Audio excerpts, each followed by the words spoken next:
Good morning. It will be just one moment while we get set up to begin.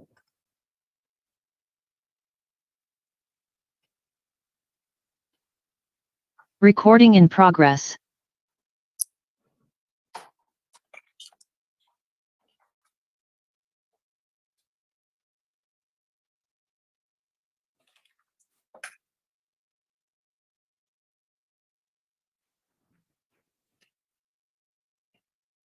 Thank you, Chair Hopkins. We're ready for you to begin. And we will go ahead and call meeting to order. Please note that Spanish translation is available in Zoom.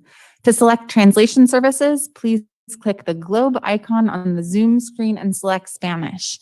If during any public comments a commenter is speaking in Spanish, our English-speaking participants may go to the globe and select English to listen to the translation of the comment. I will now ask that a member of our translation team please share this message in Spanish. Muy buenos días. La sesión de hoy se está interpretando al español. Para escuchar o participar en español, por favor, vaya a la parte inferior de su pantalla, seleccione el icono del globo terráqueo que se encuentra allí, seleccione español y silenciar el audio original para escuchar y participar en español. Muchas gracias. The floor is yours. Thank you very much. I'm going to start this meeting off on a somber note before we go ahead and turn to the Pledge of Allegiance. We suffered loss as a county family recently, and I would like to acknowledge the loss of Lieutenant Bobby Travelstead today. And I think it's also worth noting that we just passed the 20th anniversary of September 11th. And actually, Lieutenant Travelstead began his service to his country back in 2001 as well. And so, I would encourage all of the members of the public who are listening to this meeting this morning to please go ahead and read item 36A. It is on our consent calendar, but it talks about Lieutenant Travelstead's life and his service and his commitment to the community, which extended not only to his work, but also to everything that he did. He contributed greatly to his community, and he is survived by 2 daughters, and my hearts and my thoughts are with them today. I would actually like to lead the Pledge of Allegiance, and I would ask we've got a couple of representatives from the Sheriff's Office to lead us in the Pledge of Allegiance, and I'd like to do that in honor of Lieutenant Travelstead today. So if we could all rise, please.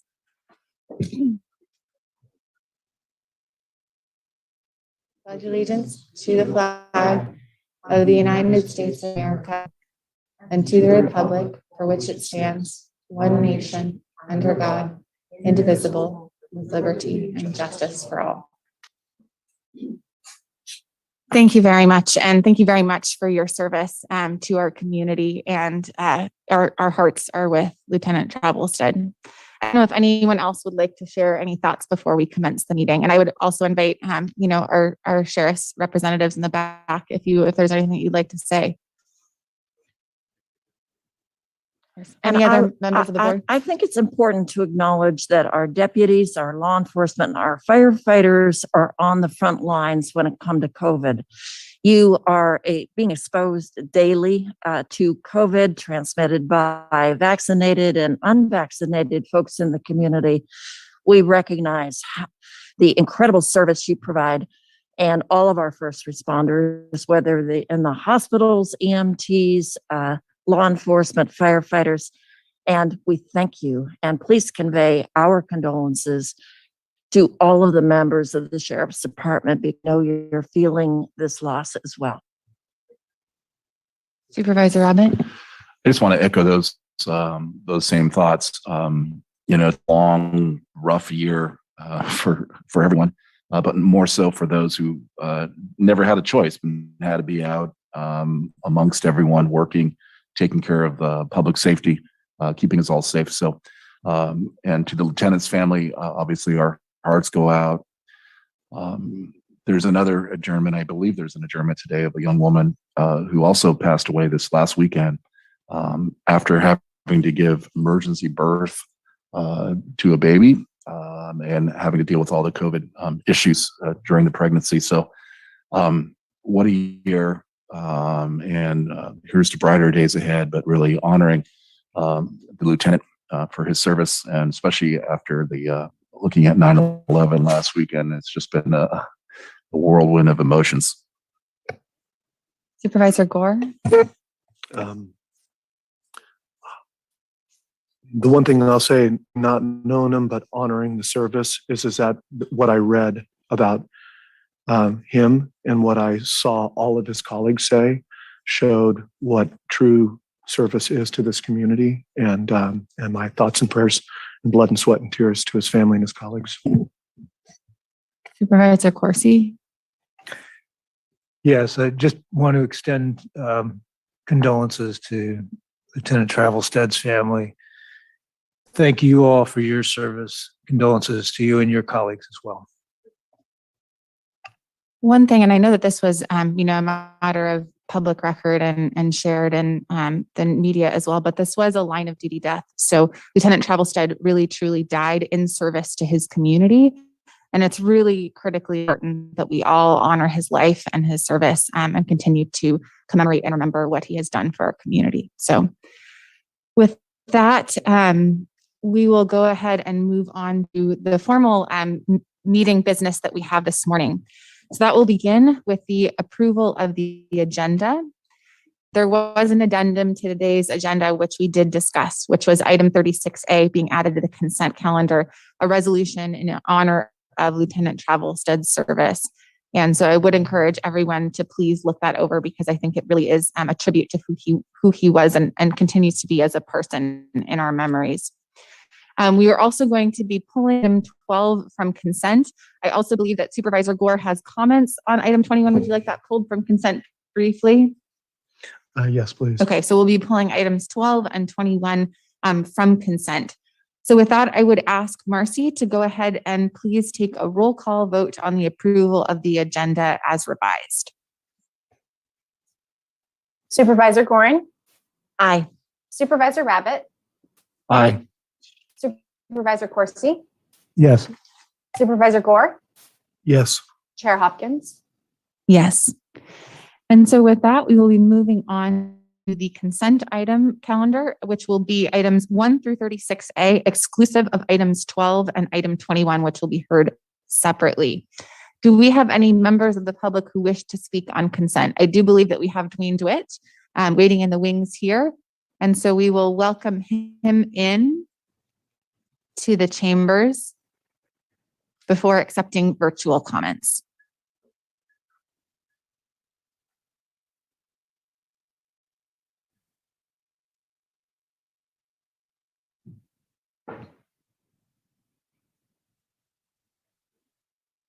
Good morning, Dwayne. It's great to see you twice in 2 days. I enjoyed running into you yesterday out at the Roseland Library.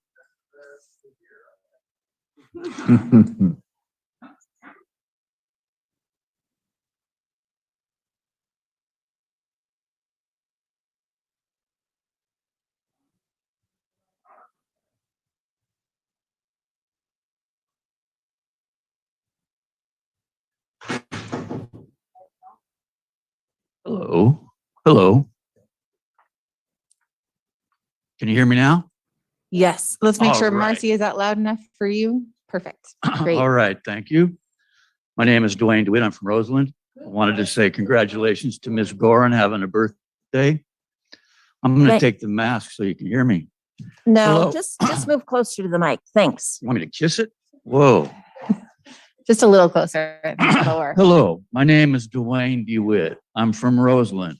Congratulations to Ms. Gorin for having another birthday. I hope it was happy. I'm here to speak on number 9 about the Red Housing Fund. There are people in the community that are concerned it may go the way of redevelopment, which became abusive, and that's why it was stopped. I believe it could be helpful, especially if you folks would look at the redevelopment of brownfield sites.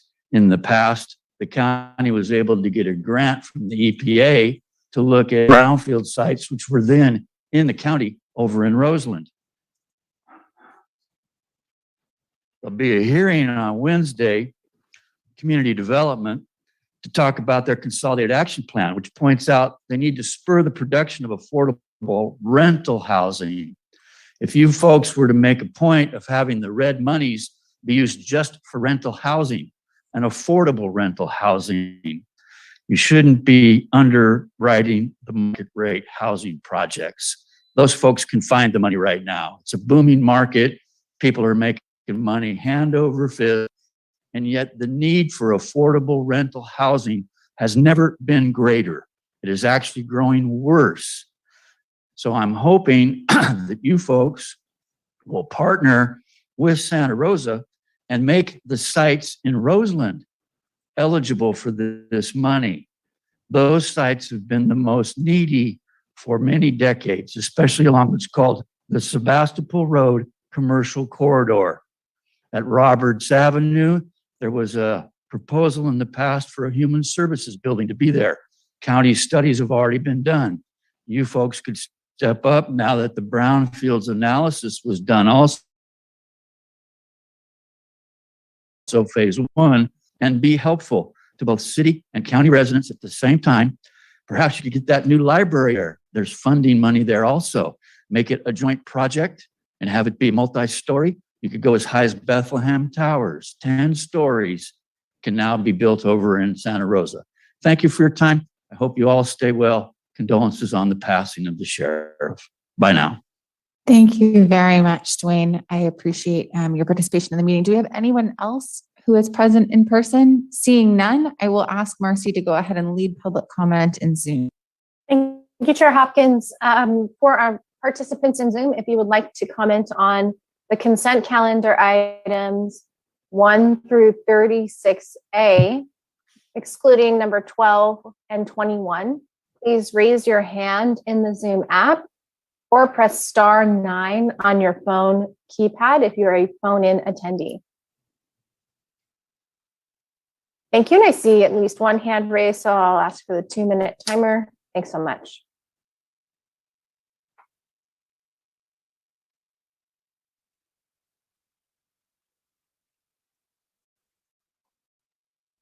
All right, and for our commenter, if you can please unmute, state your name, and then begin your comment. Yeah, hi, my name is Jim Horn. I'm here to speak about item number 4 on your agenda, the tax rates for Palm Drive. I'm a former Palm Drive director, and I was a leader of one of the leaders of the dissolution campaign to dissolve Palm Drive District last year. I believe your tax rates are reasonable as far as they go. Unfortunately, the county missed a huge opportunity to lower those tax rates by enforcing a promissory note that was given by the purchasers of Palm Drive Hospital. That note was for $1.2 million, and it required them for a 10-year period to keep a hospital open with either an urgent care or an emergency room. Within a few months of purchasing the hospital, they closed the urgent care, blaming COVID restrictions. Although they soon, in a few months, started accepting COVID patients directly to the hospital. Anyway, the district and then the county has tried to enforce the promissory note, but somewhat feebly.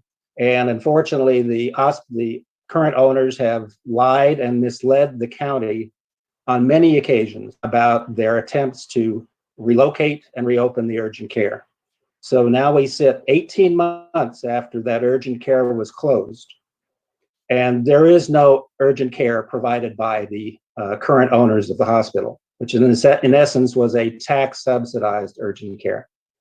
At the same time, two local doctors, just beginning in April of this year, have somehow found a site, remodeled it, equipped it, staffed it, and they had their grand opening for an urgent care just 2 weeks ago.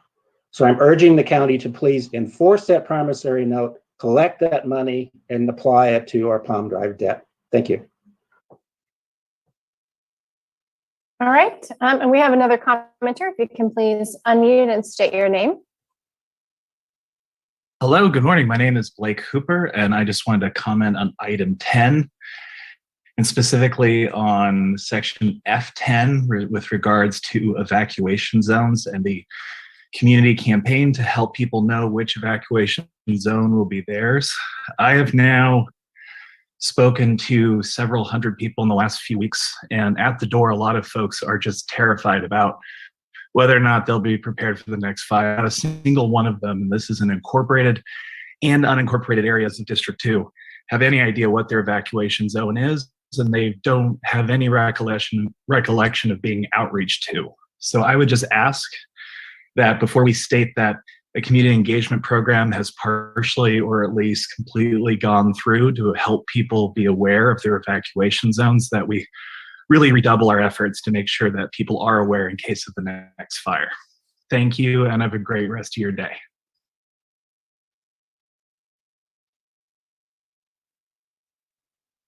Thank you. And with that, that will conclude public comment for the Zoom as well. Thank you very much. Based on that public comment, any additional questions or requests to pull from consent from the board members? Seeing none, I appreciate the members of the public who took the time to call in and participate in person today. I would ask Marcy to go ahead and lead us in a roll call vote on the consent calendar, which is items 1 through 36A, exclusive of 12 and 21. Supervisor Gorin, Aye. Supervisor Rabbit, Aye. Supervisor Corsi, Yes. Supervisor Gore, Yes. Chair Hopkins. Yes. And it's okay with everyone. I'm actually going to start with item 21 because I think that will be sort of a brief item and the other one might merit a little bit more discussion. And I do see that we have our water agency general manager present and attending for that item. So Supervisor Gore, do you want to lead that off? Yeah, thank you. It should be quick. Well, first of all, it's good to see you, General Manager Grant Davis. It makes me think of the fond old days when you and your fellow department heads loved to sit here in this beautiful auditorium, especially the old days when we forced you to sit here as we went all the way through consents and our board member announcements and all those other things. So anyways, jokes aside, this is just wanted to bring up one thing that we've been working on with the water agency. As many of you know, as a part of our drought, the area most vulnerable in Sonoma County, even though we're all vulnerable, is definitely the area that is not connected to Lake Sonoma, which is Dry Creek. So north of Dry Creek, you have Hillsburg, Geyserville, and Cloverdale.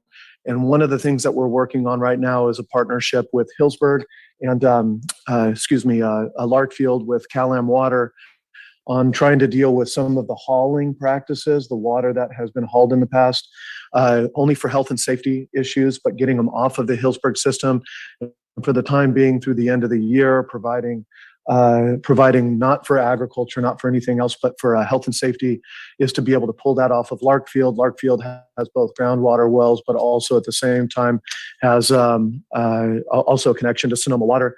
The goal is to make sure that we can get to the end of the year with this and then reevaluate. It is only an extreme measure, and basically there's kind of a pass-through, even though it's not us formally, it's a pass-through walk with Sonoma Water Department of Emergency Management to look at paperwork. So you might see a consent calendar come back or other opportunity to engage with Sonoma Water. I didn't know if any board members had any questions about it, but this is a short-term thing that we just wanted to highlight that we're working on. It is not a finalized thing at all. I just wanted to thank both of you for working on this. And, representing Sonoma Valley, we're not aware of the extreme challenges of Mendocino County, Dry Creek. And I hope when you work through some of the logistics that we really have some information, not just about drought. It's here. We need to conserve water, but what areas of the county are being impacted by the drought? The areas in Supervisor Rabbit's district with the dairy industry and the water hauling down there, as well as the areas in the North County. So I know that Brad will be on it, but, and maybe it's time to, David is having a drought town hall. And I said to my staff, maybe it's time for us to do that as well. Just really highlight some of those areas that are really hurting. Mm-hmm. And I think as we get towards the end of the water year and or calendar year, it might be an opportunity to ask for an update to the board on where we stand and what's our contingency planning if we do not get the rains that we hope will come. And we could also do rain dams together and ring in the new year. But I do think that reviewing where we're at. Greg and Reno and all of the tribes to get those drums out. Yeah, they got more mojo than we do. CEO Bratton? Yes, through the chair, just we will work with staff to bring a consent item back. Likely, it's going to be a partnership with Public Works, just because emergency management's a small department and it needs to be on the ready for wildfire activity this fall. It will require some use of contingencies. This is a new endeavor that we haven't done before, basically where we're kind of passing through water supply. But I do understand it's needed in order to facilitate CalAmp being able to deliver water up north. So. Great. And I would definitely support an agenda item coming back in the future in terms of an update. And also I'm very interested in long-term resiliency planning around the water conversation, because we know that every single supervisorial district has been affected by this. The entire county has been impacted by this drought, and we don't have another Lake Sonoma to build. So we need to start thinking about groundwater recharge, and I would love an update. I know that the water agency has been at the forefront in terms of advocacy with the state for funding, and I'm looking forward to hearing some updates on that. Supervisor Rabbit. Yeah, no, I think it's an idea, and looking forward to having the drought town hall tomorrow night at 5:30. Thank you to Sonoma Water staff for helping in providing that information as well. Should be noted that yesterday at the WAC meeting, the WAC and combined TAC was a special meeting. The contractors did approve the water shortage contingency plan. And probably the wrong wording, but it's been revised a number of times, and there's been some concerns over certain aspects of it, but it was passed unanimously, which is great. Everyone's on that same page moving forward. And Grant, correct me if I'm wrong, the diversion total to date as of the 9th of September, I believe, was 24%, exceeding the 20% that DWR required for the county and the contractors out of the Russian River system. So, but yeah, it's going to be continue to be that long year trying to get over the hump, and with apparently on the horizon, winter not being as wet as we would like. It's going to take some additional head scratching and figuring out and collaboration to really make sure that we're all on the same page to get through this period of time. So tomorrow night, 5:30, we are having that, and I look forward to all the conversations back here and all the good. You're right, we're not going to build a new reservoir, but I think between the Sigma and GSAs, we have an aquifer beneath our feet that we could recharge. The high-tech FIRO and AQPI that the water agency has been now putting on to Lake Sonoma. The water management has certainly been elevated. We need to continue that. We need to continue, obviously, recycled efforts, conservation efforts, all the above. So look forward to that conversation. Thank you for a report from the WAC. I miss serving on the WAC and knowing, without shaming, which entity, which water district actually is conserving water. And collectively, cumulatively, we're doing a great job, apparently. But I know the city of Sonoma, with all of their visitors, may not be doing so well. But maybe you could send the board a memo about where we all are, the city of Santa Rosa, the city of Sonoma, et cetera. Thank you. All right. Any further comments, or Supervisor Rabbit? I was just going to add, and again, should come back to us. I think some of the conversations were exactly that: the visitor serving areas, the commercial, industrial uses, and how that, and the water hardening that's already taken place, which varies by locale a little bit. All those issues, as you know, are important to kind of figure out that those targets and how we could achieve that. But really good collaboration all around by contractors, and certainly through the leadership of Sonoma Water. Any further questions or comments before we go ahead and accept public comment on this one? So I would go ahead, if there are any members of the public on this item, seeing one.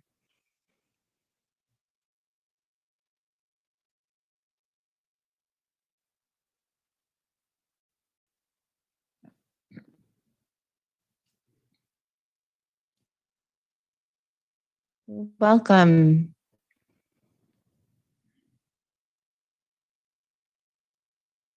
Thank you so much for joining us this morning. Hello. Coming in loud and clear. I'm here because I have a town well on my property. And at one point, the town really wanted it because it was supposed to be so great in volume.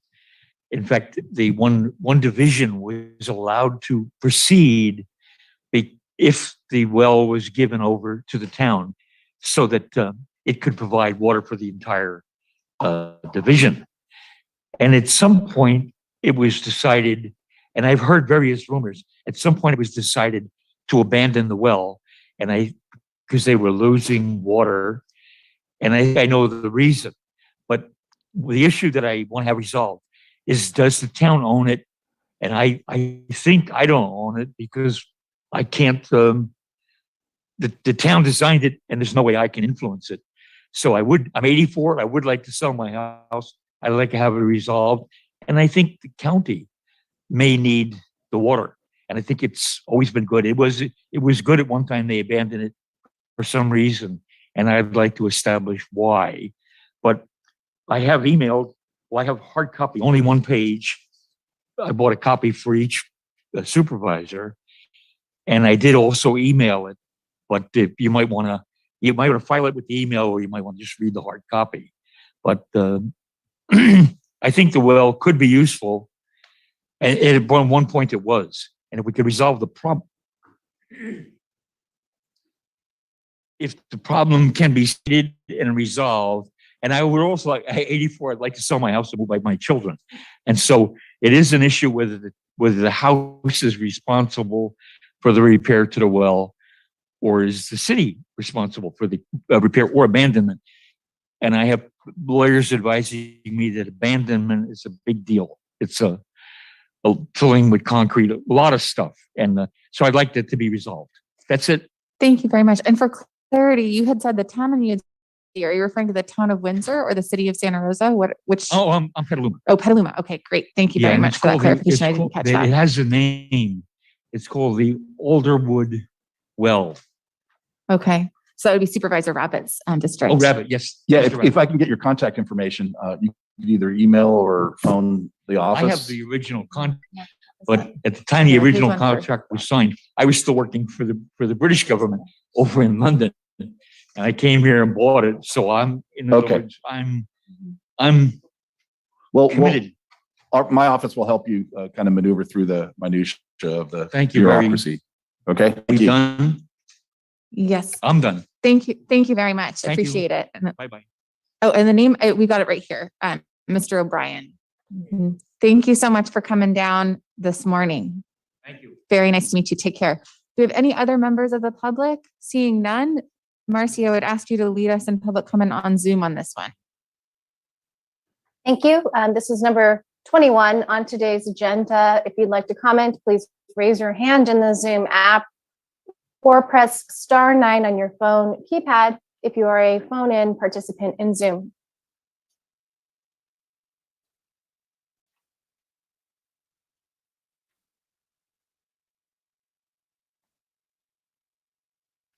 Thank you. There's no one in Zoom for comment on this item. Thank you very much, Marcy. So if you wouldn't mind going ahead and leading us in a roll call vote on this item, please. Supervisor Gorin. Aye. Supervisor Rabbit. Hi. Supervisor Corsi. Yes. Supervisor Gore. Yes. Chair Hopkins. Yes. And so with that, we will be moving on to item 12, which was an immigration resolution. And I don't know if we want to open it up for public comment before we have a discussion, or if Supervisor C, I know that this is something that you had worked on. We've had sort of parallel processes moving forward. And so there were some, concerns raised community the last minute. Super Corsi, did you want to provide a little framing and context before we open it up? Sure. Thank you, Chair Hopkins. My office started working on this in March after meeting with the Immigration Defense Task Force. And as this has wound its way through our office and the county administrator's office, the asks of the Defense Task Force have changed. Several of us were on a call listening to their town hall meeting a couple of weeks ago, and we know that their demands from that meeting are extensive. They asked yesterday for us to not pass the resolution that's in front of us today. I'd like to honor that request. What they are asking for is now more than just supporting legislation that's winding its way through Congress or through the state legislature. They have some policy issues as well that need discussion. So I think it may take some work to get back together with them. And I was wondering if maybe the chair would do that with me so we can get some clarity on the way forward here. But for today, I'd like to table this one. Thank you very much for that, Supervisor Corsi. And I do just want to echo the sentiment of, we have sort of the speed of government and the speed of community advocacy, and they don't always match up. And so we did participate in a town hall meeting a couple of weeks ago.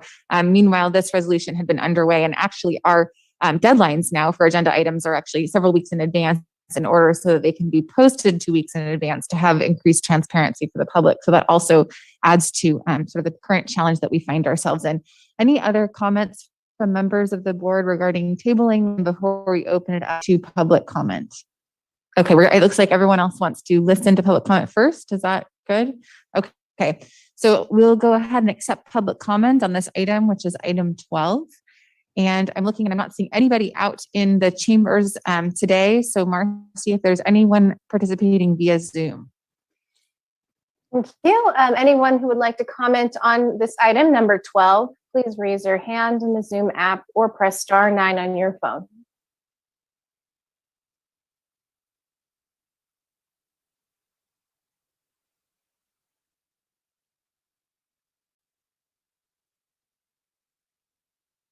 There are no hands for comment. So with that, we will bring it back to the board for discussion. And I do think that this is going to merit further work and further engagement with the IDTF and the immigrant groups, and also conversations about what belongs in a resolution versus what is an actual policy conversation. Because we are actually scheduled in 2022, and I'm going to check with CAO Bratton to have the conversation around the Ag Access Program and farm workers. And that conversation will be coming to the board as a formal policy development process.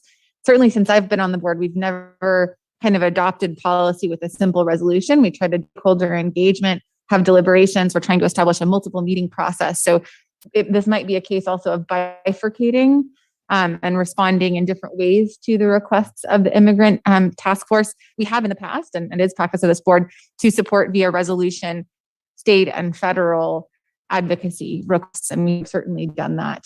So any thoughts from my colleagues in terms of paths forward for how to work with the group and how to bring this forward? Supervisor Gore? I just want to appreciate what you said in the path going forward. I think, one thing that we've done in the past is we looked at our ledge platform and what we support, and sometimes we supported specific legislation at the state level. There's a lot of stuff here that is, I think, personally is just wonderful. Like it's the Farm Worker Modernization Act, the other stuff that we're going through with reconciliation and at the federal level.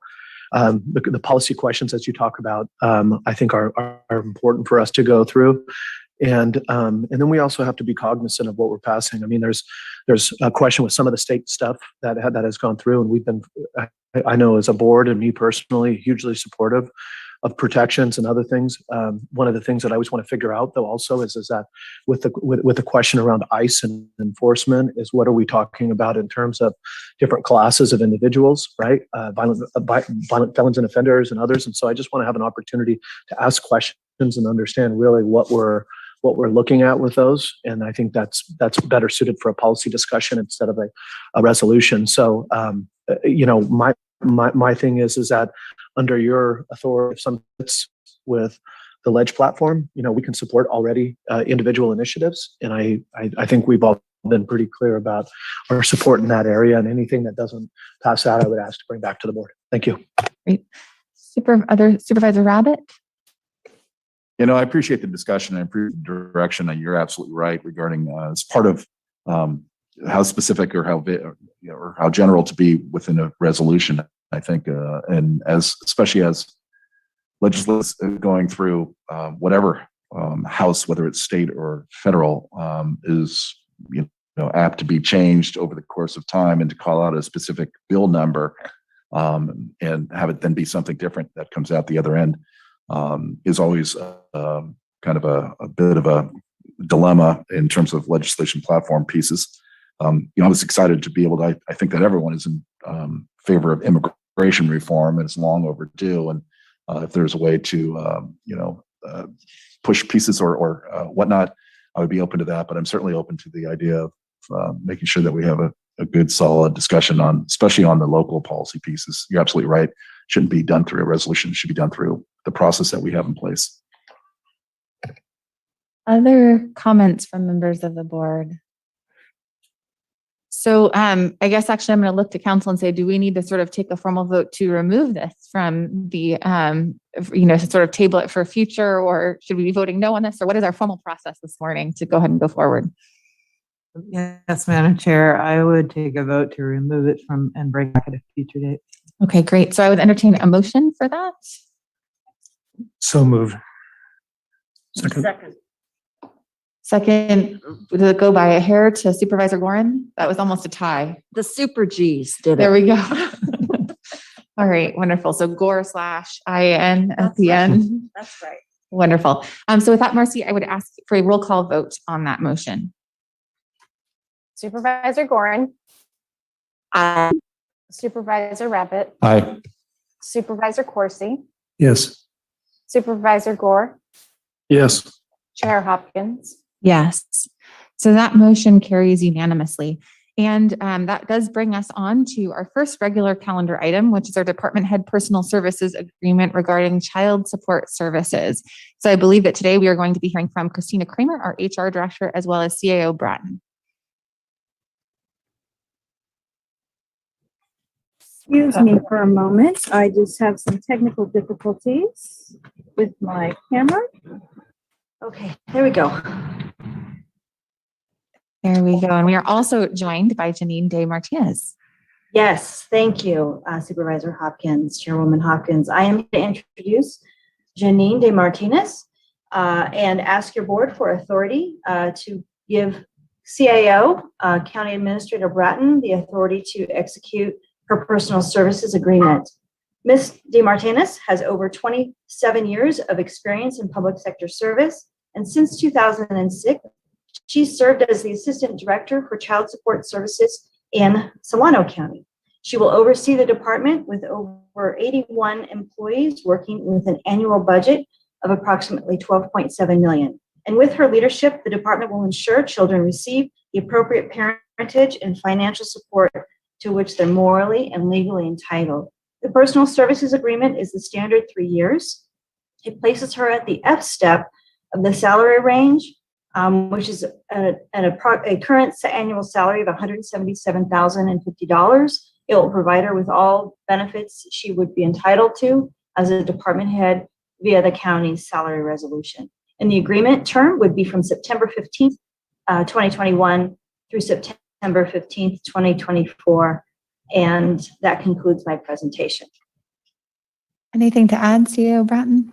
Yes, thank you. I'm very excited to have Janine come on board and part of the county family. She's got big shoes to fill following Jennifer Truman, who will be retiring, I believe, at the end of this week after 34 years service, if I'm not mistaken. But Janine has great experience, and I know she's very excited to come on board. So thank you very much for your consideration. Welcome aboard. Thank you. May I make a comment? Absolutely. Thank you, Madam Chair and members of the board.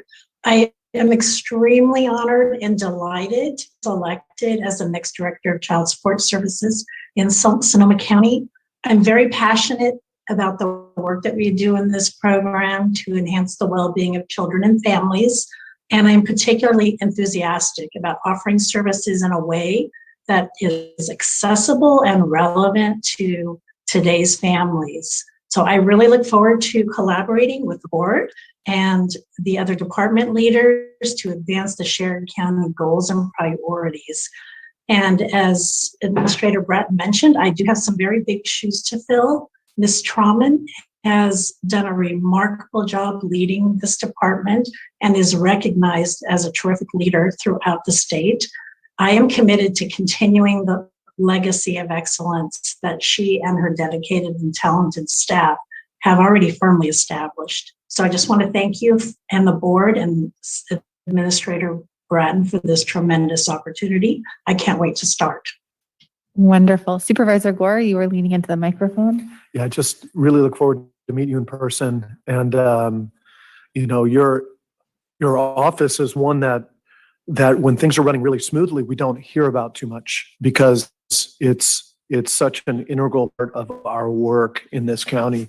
And it's like what we were able to do, especially for me as a supervisor, with only seeing Jennifer in that position and not what happened before, is that it was just a joy to be able to connect up and see how we support. So as you get into this position, just know that there's a lot of confidence in your department, and let us know once you kind of grind in and build out your plan is what you need in terms of policy support through the county administrator and directly to us. Just thank you for your work. That's wonderful to hear. Supervisor Corsi? Just want to say welcome, Ms. DeMartinez, and congratulations. Look forward to working with you. Likewise, thank you so much. And just again, welcome. Look forward to meeting you in person, working with you as we go forward. Thank you for accepting the position here in Sonoma County and for really doing such an important work to make sure that our families are secure within the county. So thank you so much. Thank you. And I would echo the sentiments of my colleagues. And I think that CEO Bratton best when, yes, there are very big shoes to fill, but I'm absolutely thrilled that you are joining the county family and that you have the opportunity to inherit such a high functioning division of the county services and to really continue that fantastic work. I'm such a huge believer in child services in terms of being a critical poverty buster tool and a real investment in terms of what we do and really preventing those negative impacts that can unfortunately snowball into other challenges later in life. So thank you so much for joining our family and welcome, and really looking forward to meeting you. So congratulations. Thank you. Thank you for your support, everyone. And with that, I would ask if there are any comments from members of the public on this item. Seeing none in the chambers, I would ask Marcy to lead us in public comment via Zoom. Thank you. If anyone would like to comment on this item, number 37 on today's agenda, please raise your hand in the Zoom app or press star 9 if you're a phone attendee.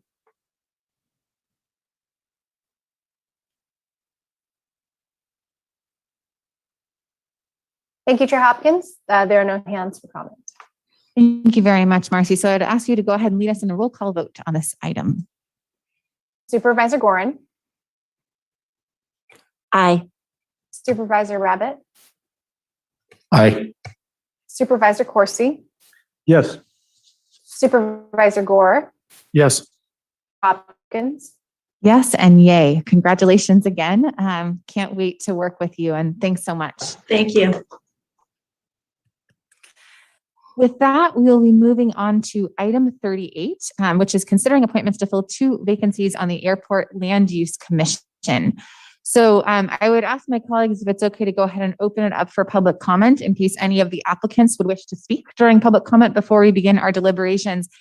But just to set the stage, we have 3 folks whose names have moved forward. We need to pick 2 of those. So we will be having a discussion and ultimately seeking a motion on whom to appoint.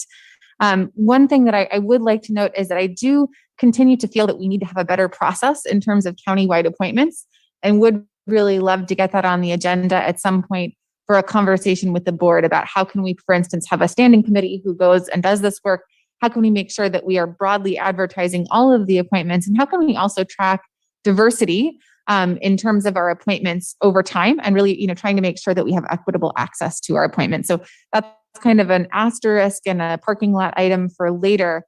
But if it's okay with everyone, let's go ahead and open up for public comments in case any of our applicants here would like to make comment during the agenda item today. And I'm not seeing any here in person. So Marcy, I would go ahead and invite public comment via Zoom. Thank you. For our members of the public, or if you're a prospective appointee and would like to comment, please raise your hand in the Zoom app or press star 9 on your phone to raise your hand. This is number 38 on today's agenda.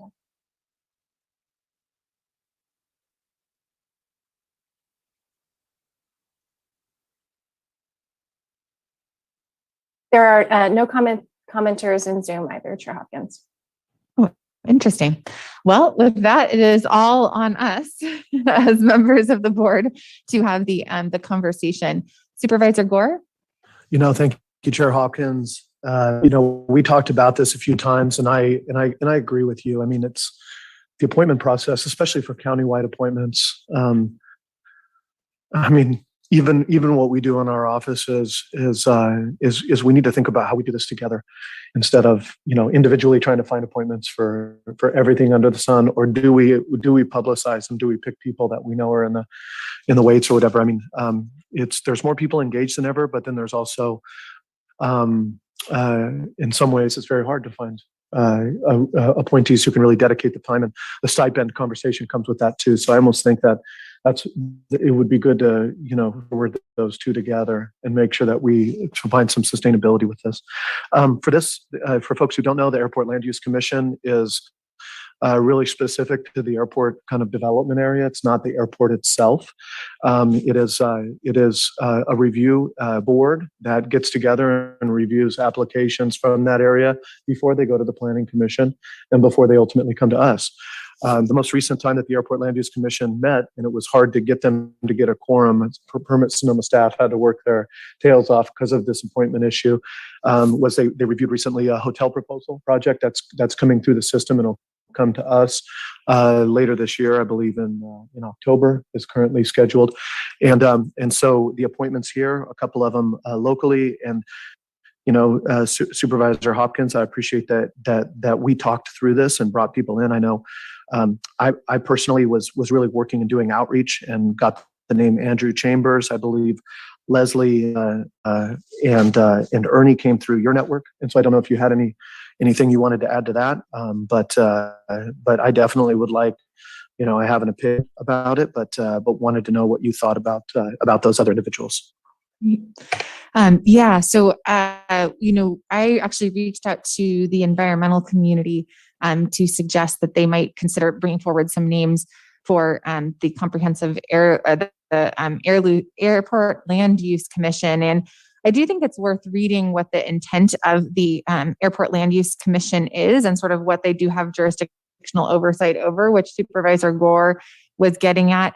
It talks about the county's comprehensive airport land use plan, which was adopted in 2001, and it establishes referral boundaries, airport influence area, airspace protection standards, noise standards, and 6 airport safety zones. And one thing that I do want to recognize is that while the majority of the impacts of the airport and the development is really in District 4, there is a county-wide sort of impact in terms of air travel. And there are currently actually conversations regarding shifting air travel and flight paths really away from some of the urban centers in Windsor and quite frankly over West County. And so there's been increasing concern from West County residents about lack of representation on this commission, and also just kind of having a voice in the process, because I think that we're talking about folks who are currently impacted, not necessarily folks who may be impacted in the future. And so there was sort of a broader, I guess, countywide interest, which is why former 5th District Supervisor Ernie Carpenter threw his hat in the ring. And then I actually think that Leslie lives within the 4th District, but sort of is engaged in countywide environmental conversations. That was kind of where that came from. Anything to add about Andrew Ward? Yeah, Andrew came through Windsor resident, somebody who's been engaged in business and other things around the area, had an aptitude for planning. We had a meeting, and it was very good, but very straightforward, very practical. How do I do what I do? And I think Supervisor Hopkins, one thing that we still have not acted upon, and we've kind of gone through it a couple different times, is reforming the Aviation Commission and the other things, because we've talked about that a couple times. We were thinking about doing an ad hoc this year, and so I think we do have to make sure that we're as a board looking at the EIR for the airport as a whole, and also tracking where things are. I mean, personally, it's helpful for me to have all of you engaged, because I got constituents all the time who want me to just stop every plane, and the reality is that that's not going to happen. But there's definitely things that we can work with, and there's also we need to give the staff on more flights or better flights, right? Which I have a strong opinion on better flights rather than more flights coming in and out. But I think that's not an either or always. That takes an environmental review document. For the purposes of this, I looked at the different applications. I appreciate the former supervisor, but I would look to go to the other two. But if anybody wants to vote the other way, I'm fine with it as well. Comments from other members of the board? All right. I'll just add that a bit of a history with airport land use commissions, more so in Petaluma than here in Sonoma County Airport. But I think Don Smith served from District 2 into, for years, he served the Santa Rosa facility. I think it's really important to have a strong planning perspective and understand the balance that's always needed, especially around an airport. In our particular case, it was when I was advocating for parks that were parallel to the runways, and the conversations were interesting, to say the least, regarding concentration of people, height of structures, all the things that are important. But at the same time, it depends how you look at your role. And it seems to be a little vague overall. I do think having strong individuals with a real planning perspective will give us, I think, a better direction, more consistent direction, and not have a kind of a whiplash back and forth over what it is that we want to do with the lands surrounding the airport. I would entertain a motion on names. I'm going to move to put forward the two names of Andrew Chambers and Leslie McCullich. And thank you. Thank you for the process. We have a second on that? All right. Do we have a roll call vote on this one? I love all our roll calls now. We never used to do. Zoom got us in the habit. I like it more than the thumbs. I've been going through my email trying to come up with background information on the candidates, and I think Cheryl forwarded it to me, and I haven't seen it. So I'm not sure I have enough information to vote yay or nay on this resolution moving forward. I know Ernie, but I don't know the other two. So perhaps Supervisor Gore, you could provide a little bit more information on the background of these two individuals while I try to find this. If you want that, I'd rather have the county and Cheryl maybe share those, and maybe we put this to a later time in the day or something. I don't want to speak for those individuals. Apologize. I don't have the full background, especially on Leslie. I met with her, I talked to her, but and thank you. Cheryl, did you send that out? Did you send the background to us? I believe it came out yesterday from C. Okay. If you search, Okay, I'll look for it. Otherwise, I will abstain if you want to move forward now. Should we go ahead and maybe take a 10-minute recess to locate that information in order to proceed with the vote? Would that work? That's fine with me. Great. It's a little early for recess, but that's okay. We can take advantage All of it. right, great. Well, we will take a 10-minute recess just to allow Supervisor Gorin an opportunity to review his applications. Great, thank you.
Thank you for your patience. We are ready to resume.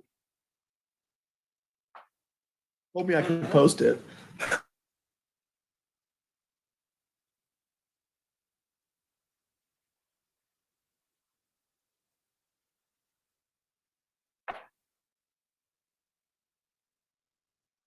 Thank you. Chair Hopkins, please go ahead.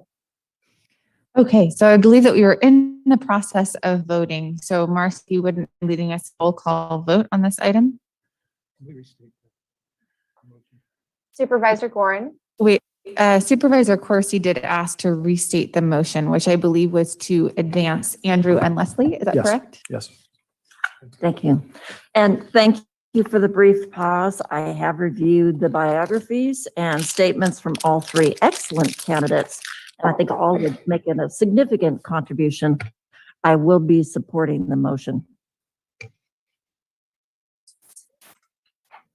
Okay, Supervisor Gorin.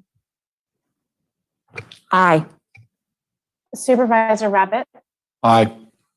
Supervisor Corsi. No. Supervisor Gore. Aye. Chair Hopkins. No. So with that, the motion does carry on a simple majority, and we will be moving on to the next item.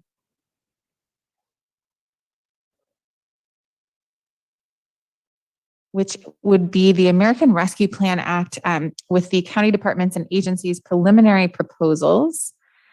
And I believe that presenting today, we do have Peter Bruland and Natalie Brunamonte. Morning. Good morning. Thank you, Madam Chair and members of the board, County Administrator Bratton and County Council Latham.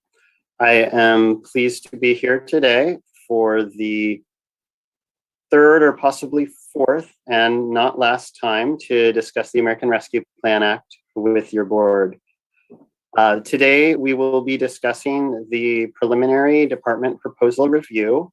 So we, as you know, received proposals from departments and have begun that review process. Today is looking to winnow those down to a smaller number to move forward that we considered for final funding in December, along with some of the community needs. So, well, we have been living and breathing this. Next slide. Well, we have been living and breathing the American Rescue Plan Act, or ARPA, in my office for much of the last few months. I do want to give a quick overview for those who have not been so thoroughly engaged. The American Rescue Plan Act provides funding to state and local governments to aid in response and mitigate impacts of COVID. This does include both immediate response and long-term strategies to address the impacts on the affected communities. Sonoma County received $96 million under the American Rescue Plan Act. Half of that was received last spring, and the second half is expected to be received in the coming spring. And all costs must be obligated. We have roughly 3 years to spend this, so all costs must be obligated by December 31st, 2024. The Act outlines a number of eligible funding areas. These include support for public health response. And to that line, we put about 19.5 million your board set aside at budget hearings to support the immediate response to COVID during the current year. It also can address negative economic impacts. It can provide premium pay for essential workers, and it can be used for water, sewer, and broadband infrastructure. And I do want to just quickly note on the third bullet point that we did receive a letter from SEIU requesting that the board consider providing premium pay to county workers who have functioned as essential workers through the pandemic. Their request specifically is for $1,500 per employee for each of 2020 and 2021. which would total roughly 12 million. We'd have to do the exact math of who was on during those years, but with about 4,000 employees, that gets to about 12 million. And that is not included in this packet, and the letter came in too late to be included with the packet. We did include letters from the city managers as well as from the hospitals, some of their ideas for ARPA funding, but I did just want to highlight that that letter had come in and the board can consider that in December when final fundings are made. And there is a fifth area here, which is that funding can also be used to replace public sector revenue law. And this would allow some set of funding to be used for general government purposes with less restrictions. However, at the current time, the county does not show any revenue loss. That is due to the receipt last year of the PG&E settlement funds, which more than canceled out our revenue loss. And this is based on Treasury Department guidelines that very specifically require jurisdictions to look at all revenues, excluding basically only federal revenues, as well as some things like internal transfers from their categorization, and do not make allowances for other one-time revenues such as the PG&E settlement. This is a place where your board did send a letter, and our state delegation has been working. We've had our delegation and our consultants working on attempting to get a change to the rules that would exempt one-time settlements, such as the PG&E funds. However, to date, we do not have any change to those interim final rules, and therefore we are not primarily looking at items today that would only be eligible under the revenue loss category.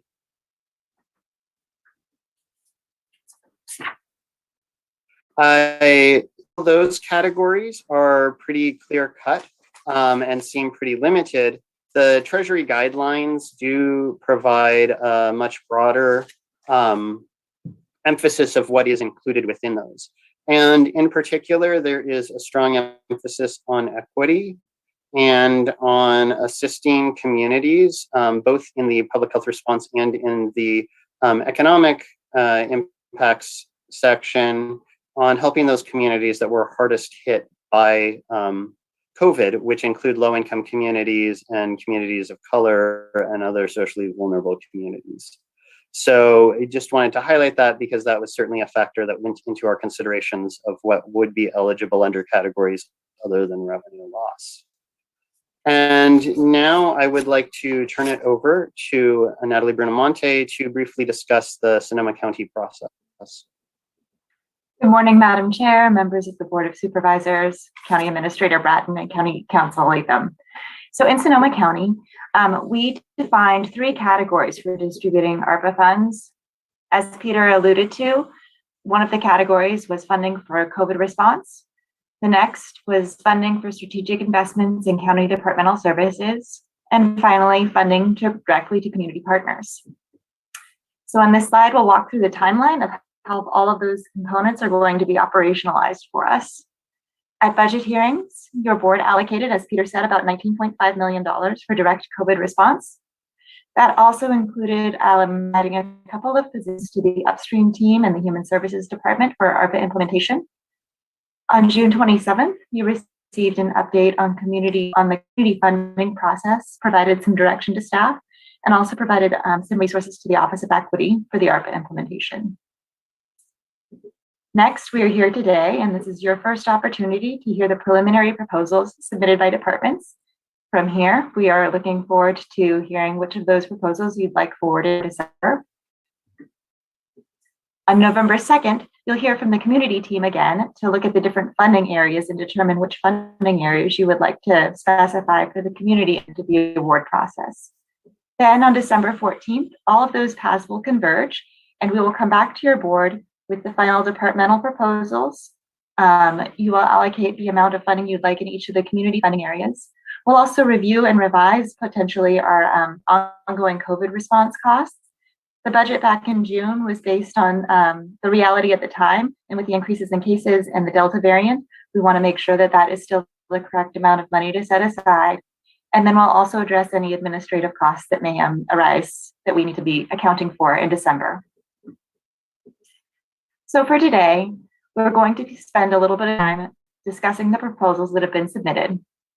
Once we have gone through those, we'll be looking for which of the proposals you would like to forward for further consideration. And what that means is that we'll be working with departments to get more detailed cost estimates. We'll be working on detailed implementation plans. So this will include a robust project implementation, including timeline, milestones, and outcomes. We'll confirm alignment with the strategic plan, as well as the operation, as well as integrating an emphasis on equity. In many cases, we're encouraging interdepartmental collaboration, and we're asking departments for a plan for community engagement. So the plans that we're going to be looking for are robust and detailed, and we're asking departments to turn them into our office by October 22nd. So we want to make sure we're being very strategic with which plans move forward, because we do want a good effort from departments. Once the departments are turned into the county administrator's office, they'll be reviewed by our team. They'll be reviewed with policy group and special projects for strategic plan alignment, and also with the Office of Equity.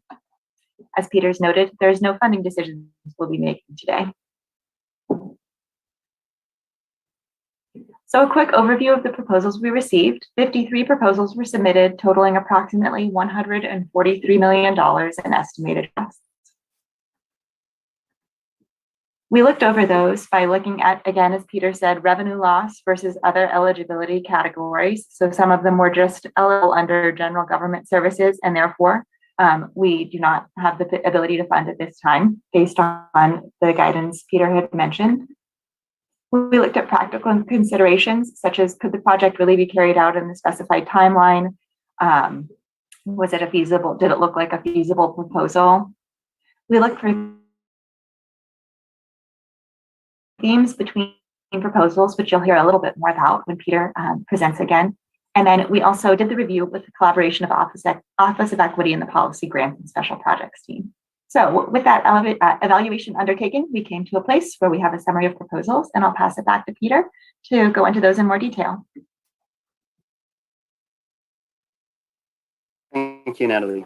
So we sorted, as Natalie mentioned, we evaluated the proposals on a number of criteria and placed them into a number of groups. We are handily color-coded here. As someone who still hasn't forgiven the New York Times for going color back about 20-ish years ago, I did want a grayscale, but I was overruled. So we do have 2 shades of green at the top, which show proposals that we are recommending be moved forward for further consideration in December. This includes 8 proposals totaling $35.5 million that are recommended for further development, but without major modifications. There are an additional 9 proposals totaling $28.8 million that we are recommending move forward, but that either have modifications to those proposals, or that, as Ms. Brunamonte mentioned, have additional collaboration between departments based on proposals with similar themes. We identified 11 additional proposals that total about $21 million that we did determine were eligible under categories other than revenue loss, and we did see as having significant merit, but that we are not recommending move forward due to the limited resources and the work that will be involved in developing them. Similarly, there's a smaller number that we are not recommending move forward. In these cases, they generally lacked some of the strategic plan alignment or other elements, or they represented costs that were clearly ongoing costs, or they had were significant doubts about their implementability. So those we're not recommending you move forward with. In addition, there were 6 proposals totaling about $22 million that we looked at primarily providing direct funding towards the community, and we're recommending be considered in that needs bucket. So not necessarily these specific proposals, but whether if those are identified as key needs areas for funding, those funds may flow through these departments in conjunction with community partners. And finally, there were 16 proposals totaling about 34 million that we identified as only eligible under revenue loss. And as I mentioned earlier, since we currently have no funding available under the revenue loss category, and since we have a very large number of good proposals that are eligible under other categories, we're not really discussing those or recommending that they move forward at this time. And just to bring us back to that total of 53 proposals and $143 million, as a reminder, with the money already committed to COVID response, we have about $76 million in ARPA funds that are currently available for your board in December to distribute between both the proposals and the community. And so that is where we are recommending that the board not move forward with all proposals that may have merit, but really try to focus in on proposals that have a significant chance of getting funded with all of these competing priorities in the December timeframe. Now I will talk a little bit more about some of the proposals we are recommending. Among the recommended proposals, one of the things certainly that COVID has shown us is our ongoing need for lab capacity at the county level, and not simply for reliance on third-party vendors and other sites. And so one of the items we are recommending move forward is construction of a new public health lab and morgue, which does have a rather hefty price tag, but we do think this has really shown the need for that. Our current location is on the Shonate site. And so while our leaseback options generally have a window in which we can continue to operate there, we do need to replace those buildings, both because of their age and because of their site. Enterprise level consolidated county GIS map. This was an interesting proposal. It actually came out of the clerk recorder assessor's office. Our very busy clerk recorder assessor, who may not be with us today, given everything else she has going on, as also registrar of voters, submitted this idea, and the information systems department has really taken up and agreed to support it, which is that currently we have our geographic data as a county spread between multiple sites, both open to the public and those that are for staff only. We don't have a single site that allows access to cross-departmental information and that allows to combine that information with other available information, such as census data that would provide racial and ethnic information, income information, other information that would allow us to target services towards communities most affected by COVID. So this would be a project to consolidate all of our data sets along with some of those other publicly available data sets into a single site that would be available both to the community and to our own staff, and would allow us to better target our decision making, including review of impacts on communities that are affected by COVID. Funds for affordable and supportive housing, we are recommending that we move forward and further review a proposal on funding projects through the county fund for housing. And again, this largely does help communities that were disproportionately impacted by COVID, as well as addressing a key strategic planning goal in providing additional housing. We have a couple of proposals that are looking at better equity in how we as a county provide our services and engage with the community. So one of those is for community engagement partnerships, and this would be funding that meets the strategic plan goal of helping develop a plan for community engagement and will help us better connect with the community, including and particularly including those communities disproportionately impacted with COVID.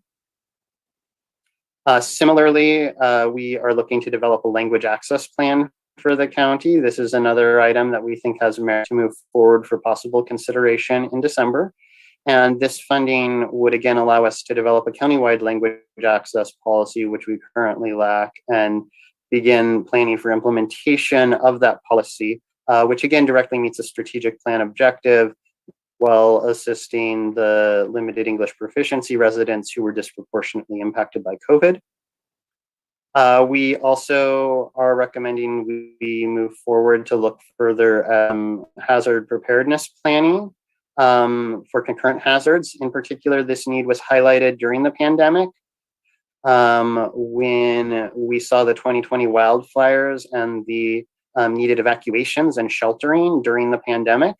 And so this would help provide additional funding for planning around those sorts of concurrent disasters, and does fall directly within working with the COVID response as well as helping impacted communities. Additionally, a couple of items that one of the areas that is specifically called out in the Treasury guidelines is providing support for behavioral health needs that are exacerbated by the pandemic and communities impacted by the pandemic. So we do have a couple of proposals along this line. One of them is a crisis stabilization unit generator project. Currently, we don't have good backup power at the unit. And so during blackouts, such as PSPS events or other power outages, they are required to evacuate the unit, even though there may not be an immediate risk to the facility. This would enable them to keep that unit operating during those periods. Additionally, we are looking at some funding to help us get the psychiatric health facility off the ground. This would be operational cost over the first several years during the ARPA period, but would give time to help identify some of the remaining gap funding. Now, this amount of funding does not fully close the gap, but it would bring us closer and again would provide that support for behavioral health needs. Next, I would like to move to some of the proposals that we are recommending move forward, but that perhaps receive a little more modification or attempts at collaboration. There are a couple of proposals we received regarding mobile service provision, one from the Department of Child Support Services for an outreach and education program, and one from Human Services for a CalFresh mobile office. These were similar in that they both were looking to purchase vehicles and deliver services directly into communities, which in many cases are those communities that have also been disproportionately impacted by COVID. We do think that these are interesting and cost-effective ways to deliver services remotely into these underserved communities, better in those communities. But we would encourage the two departments to work together, determine if there are opportunities for coordination. Additionally, we received a number of proposals around emergency response, and in particular, equity in emergency response, and how we can make sure that all members of our community are able to receive that, both from the Department of Emergency Management as well as from Health and the department and the Office of Equity. I would just quickly note that this third proposal from the Office of Equity and Health has already been modified from what was initially in here. They've submitted some potential changes already, but this was what we had as we were putting it together, and so it's the numbers you see here. But these costs aren't necessarily final. And here we are really looking for those three departments to work together and really identify where the biggest needs are and make sure that they're putting together forward either one or multiple proposals, which may include some of the proposals you see here, but that they are really all in agreement that they are targeting our highest needs to make sure that we are providing good and equitable response in our disasters, as we have improved our capacity already greatly, but certainly acknowledge that we still have further work to do. We did receive two proposals related to law enforcement in terms of providing a better response to our community. One from the Independent Office of Law Enforcement Review and Outreach submitted a proposal for a plan to work with Sonoma State on community-oriented policing. And a second from the Sheriff's Office on de-escalation training and cultural responsiveness training.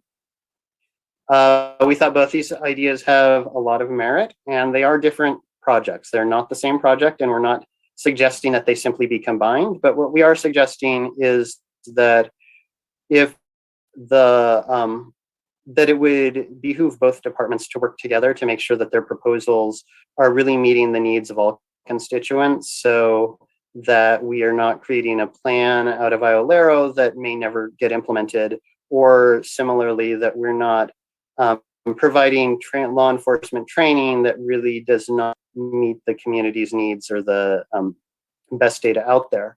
And this is not meant as criticism of either of the proposals, but just a request that the departments really work together and make sure that both proposals are things that both departments can stand by. In addition to some of the collaboration, we have some that we are recommending move forward for consideration, but that may need some other adjustments. One of them is a plan out of the Economic Development Board for Access Sonoma Broadband.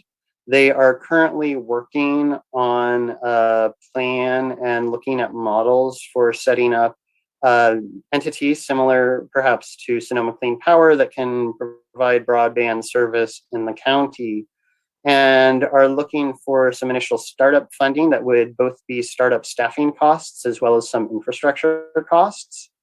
Now, broadband infrastructure is one of the areas of infrastructure that is specifically called out in ARPA, along with water and sewer infrastructure. So this is clearly eligible. The state has also committed a set of their ARPA funding towards this, and there's potentially federal funding going towards this. And so what we're really recommending here is that there's some further research to look at what are the best practices and what is the appropriate model, and to look at what parts of that funding should come out of county ARPA funding and what may be available from other sources. In addition, we have a project from the probation department that is for vocational youth training in conjunction with Homes for the Homeless, and nonprofit that builds housing for homeless. And as submitted, this is really a vocational program, and there's no sort of guarantee that any of the output from this program would go directly to Sonoma County or towards be in alignment with our own homeless services. And well, certainly it's a statewide issue and something that we need to address. Generally, we are encouraging the department to work with the nonprofit to determine, as well as potentially the CDC, to determine if there are ways to make this, the output of this project, directly in alignment with our own homeless response in this county. And so that this could really, to steal the daily axe line, feed two birds with one stone, and provide both the juvenile justice, the training system for the youth, as well as assisting with our homeless response. Now I am going to just quickly look at some of the additional eligible projects and some of the other categories.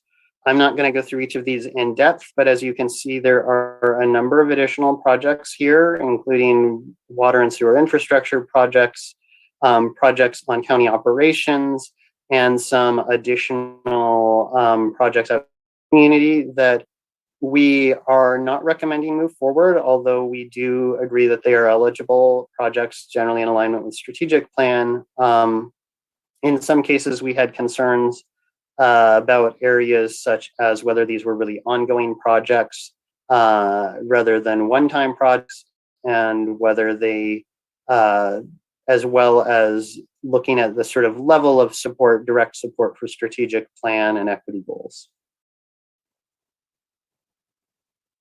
We did, as I mentioned, have a few projects we're not moving forward with, not recommending move forward. And these, again, are largely tied to things that either have tenuous tie to the strategic plan or that are clearly ongoing needs and not things that can be appropriately met with the one-time funding. Additionally, there are a number of items, as I mentioned, and as you can see here, that would be eligible and that we may have merit, but that are really providing direct support to the community. And so we recommend wrapping them in on the November 2nd meeting when we're identifying community needs. And what I mean by that is not necessarily that these specific proposals be discussed at that point, but rather that in identifying those needs, this can be viewed as one input towards what are the community needs. And for example, if mortgage assistance or universal basic income pilot comes up as one of those top needs, these might be considered as ways we might implement them if they are funded ultimately going forward, but that really we need to identify what are the best ways to provide those needs to them. And finally, I just will close with a quick reminder once again of next steps, because it never hurts to repeat oneself. So on November 2nd, your board will see, hear from the team that involves the Office of Equity, as well as Upstream Investments and the Economic Development Board on community funding areas based on their assessment of needs, which is ongoing at this time. And then on December 14th is when we will come back. Any proposals that you have selected to move forward will be considered there, along with those community funding needs and areas. At that point, as Ms. Brunamonte mentioned, we will be updating COVID response costs to determine what the appropriate level of funding is, as we have a better sense of both what those costs will be this year, as well as what support we will receive via other sources such as FEMA.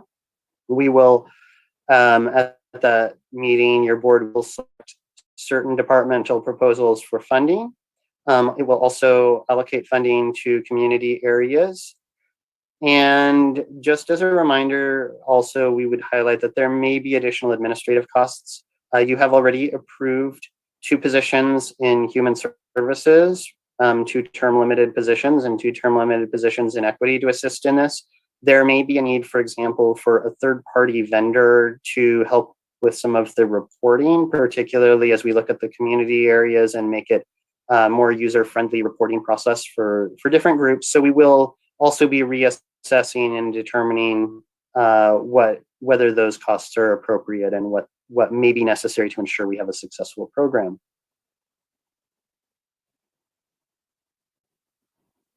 And with that, I would open it up for discussion and remind you just one final time that we're not making final or not asking for final funding determinations today, but we are looking to move some set of proposals forward that will be considered for final funding in December. Thank you very much for that. So I'll go ahead and bring it back to the board. One quick request, which is, I feel like we continue to struggle with how to manage these long documents with tons of information in a virtual environment. You all did an absolutely amazing job of organizing everything, but I will confess that it was like, I read through it all, but then it was kind of hard to figure out where things were if I wanted to, for instance, quickly jump to a certain DHS proposal. So I don't know if there's anything that we can do in terms of utilizing Granicus or even just having page numbers, because I couldn't find page numbers on the eligible departmental proposals. There were tab numbers, which, and I didn't see a correlation to what that worked for. So just, I know this is something we're all trying to save trees. We're all trying to not print stuff out, but maybe we can continue to work on the virtual accessibility. So thank you again for the work that went into it, and just a small request for those of us who might want to be trying to tab back and forth between proposals. With that, I would open it up to questions. Supervisor Corsi. Thanks. I just have a quick question. We get an update on the community process. I know that's separate from this, but I think it's important for the public to know, how we're doing there. How are we? How can individuals and organizations access that community process? Just a quick update there, please. Certainly, and I believe that Alegría de la Cruz and Oscar Chavez are on, so I will look to see if one of them is available to give an update.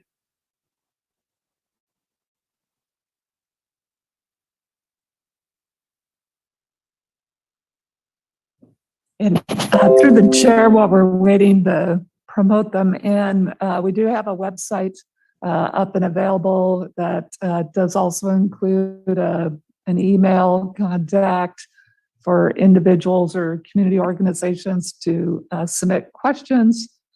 We will be also posting FAQs, frequently asked questions, on that website. But I see Ms. De La Cruz and Mr. Chavez, so I'll turn it over to one of them to give the broader view of the community process. Good morning, Madam Chair, members of the board. Alegría de la Cruz, Director, Office of Equity. I'm happy to provide a quick summary of what's happening on the community. I'm trying not to say community bucket side. On the community bucket side, and I'm really glad to be working in partnership with Director Shiva Person-Whitley from the Economic Development Board and Assistant Director Oscar Chavez from the Human Services Department on pulling together community engagement process that will really ensure that the voices of BIPOC community members who have been most deeply impacted by COVID are really in the center of this process. So we pushed out an application process to our community a few weeks ago, and we're really excited to get an excellent group of people representing both different geographic areas as well as different communities of color, LGBTQI communities, with just a deep sense of interest and dedication to making sure that this process is done with an eye towards how best to ensure that we're centering those communities. So we are thrilled to announce that 15 members of the ARPA Community Equity Work Group have been selected, and I'm happy to announce their names today if you are interested, but we will be convening that group for the first time on September 24th, and then continuing through with a goal towards presenting the board on November 2nd, that community work group's recommendations around areas for priority investment and or funding, as well as to develop with those community members a set of metrics that will help us to measure the impact of our investments using a results-based accountability approach and really building on the existing strength and structure that exists in our upstream investments team out of Human Services. Assistant Director Chavez, Director Person-Whitley, anything to add? Oscar Chavez, Assistant Director with the Human Services Department. Can you guys hear me? Yes, just wanted to add that we have scheduled 5 meetings, one in each of the supervisorial districts starting September 23rd, to engage with the community, to share the data that we have to present, and to get feedback about where the community members see gaps in some of the services, and also to validate the information that we are presenting. We also recognize that the board's desire is to make sure that we work with small community-based organizations, and so we will be setting up a series of technical assistance workshops to be able to support our small nonprofits in applying for these ARPA dollars, and those will be starting in October. And we also, as CAO Bratton mentioned, we also have the ARPA website, and we encourage people to ask questions about the process, or if they have any specific questions, one of us can get back to them. You can also direct them to one of us. I know I've already had several meetings with some community-based organizations who wanted to understand the process or who had an idea about a particular proposal that they wanted to run by us. So we are here to support the process, but there'll be plenty of opportunities to engage with the community and to get direct feedback about the process. Follow-up question? Yeah, thank you for that brief report. I appreciate all of that. It's good news to hear. I would like to hear the names of the people who've been chosen for the work group, and maybe you could provide us with a brief summary of what's expected from that work group. Sure. So in no particular order, Chelsea Rose Kernick, Daniela Bravo, Yvette Miner, Faith Ross, Grace Chung Schulman, Gregory Furon, Hector Velasquez, Herman Hernandez, John Wielden, Mary Sandberg, waiting on Patrick McDonald, but hopefully it's a go. Rebecca Samet, Regina Brennan, Ronit Rubinoff, and Sandra Uribe. And with regard to what they will be up to, I mentioned we're going to be jumping off into the process process of really doing a deep dive into existing data around disproportionality and COVID impacts, as well as kind of general demographic area in the county on September 24th. Working with our consultants, Equity and Results, we will be applying a results-based accountability approach into looking at the data and looking at the ways in which we can really prioritize areas for investment with regard to this data. And so on October 8th, we'll be moving through something called a root cause analysis. On October 15th, the work group will meet to really dig into what those investment and funding areas should be for presentation to your board on November 2nd. And then in December, we will be working through essentially coming up with these equity performance metrics for use in each priority area that has been approved by your board after the November 2nd meeting. I would say that generally what we're looking for this work group to help us do is to make sure that we are really establishing both the areas of priority as well as metrics and accountability measures for how we can ensure that ARPA funds are truly used towards the recovery of Indigenous and communities of color, as well as low-income communities who have suffered disproportionately during the COVID pandemic. The other goal here, as Assistant Director Chavez mentioned, is to really ensure that we are doing some broad and deep community engagement with smaller community-based organizations who tend to be more connected to communities around, to make sure that they are capacitated and included in this conversation, and are really ready to start thinking about what kind of proposals they will be able to present to us once we are able to release our request for proposals or request for qualifications at the beginning of next year, after we have gone through the process of understanding, what those deep needs are in these communities. And I think, at a very high level, really make sure that our ARPA planning and our county's racial equity and social justice pillar is really helping to guide the work of this community group to be in alignment with the great work that the county has done, with some of those kind of benchmarks that we have set and those goals under our social justice and racial equity strategic planning pillar, among other goals and objectives under our strategic plan.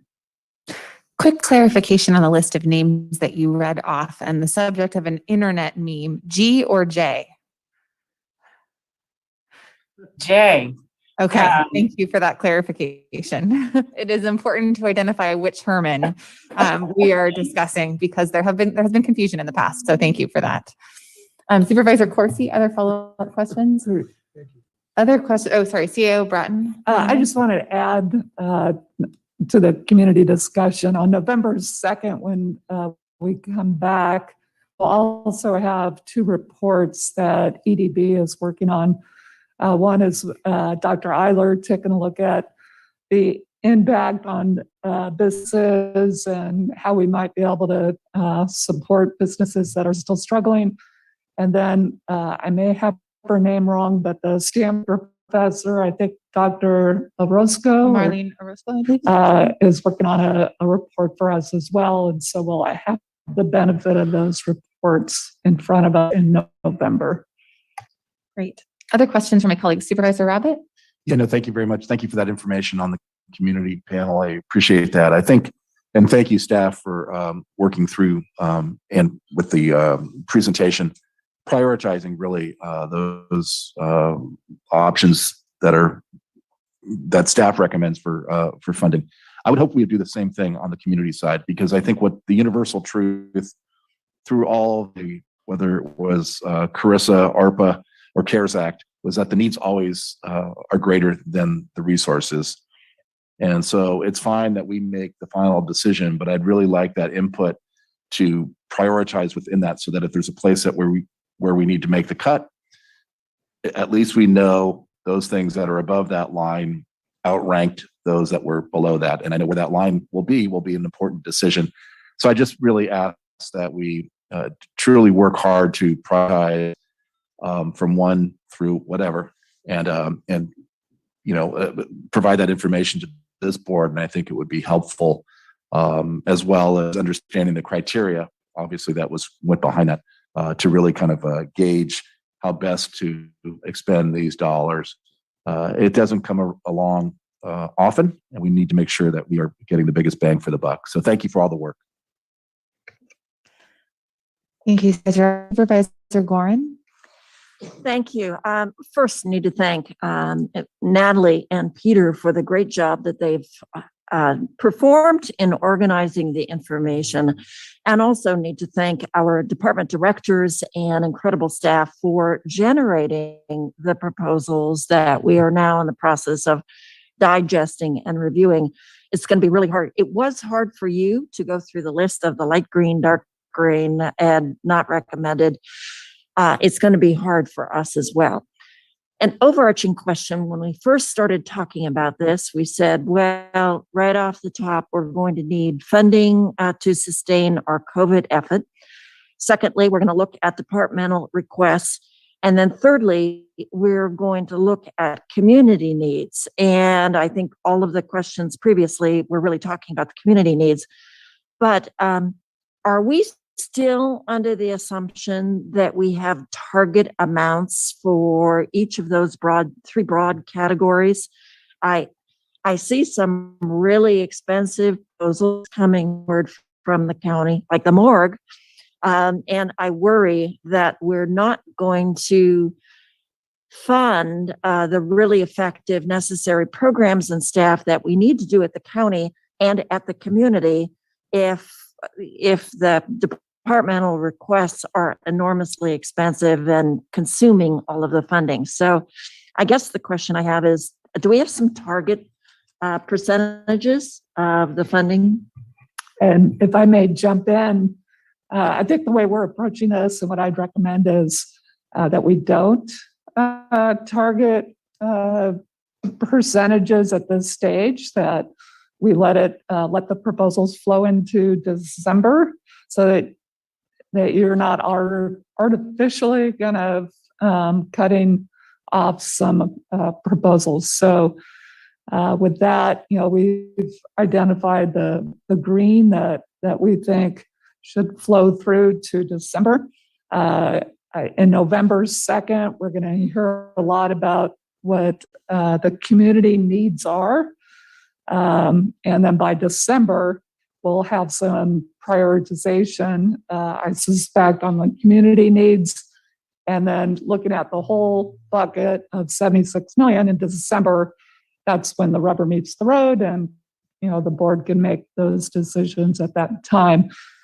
However, I would ask, we don't want to move departmental proposals forward that probably don't have the votes, just in order to save staff time, in the departments. So that's, we do have a kind of a large list of green. And so if we start bringing a bunch below the green forward, it just is a lot of staff work throughout the organization. So if we can avoid that, if ultimately it's not going to be the board's vote, I would ask that we do that. And thank you. I guess the follow-up question is, Alegria, could you forward the list of names for the task force to the supervisors, their areas of expertise? I've know of a number of them, but not all of them. And I'm specifically looking at, of course, geographical representation, who is familiar with the valley, with the river, North County, et cetera. So I would love to have that information, not that I intend to add and subtract, but I want some assurance that areas of the county are represented, and wish you good luck for that. And I really thank you for seeking out some criteria to base the proposals from the community. And so my question to the CAO is, are we establishing a list of criteria for departmental proposals so that we are looking at the best of the best, and those areas that we maybe can't fund in other ways, or those areas I'm really nervous about the number of staffing being proposed in the proposals, and then what happens after the first and second year, and where is this leading, I guess? Yeah, great question. And I'll ask Peter or Natalie to talk a little bit about the review process our office did along with the Office of Equity on the departmental proposals, so you have a better sense of how we screened them. Certainly. So we really looked at a couple of different criteria. First off, I would just say that last spring, your board gave us an excellent set of criteria by adopting a strategic plan. And so one of our criteria in terms of prioritization was looking for items that very directly aligned with and moved specific objectives forward in the strategic plan. So to that end, we did work with Crystal Carrejera and her team at the Policy Grants and Special Projects team within our office to help with evaluation of those.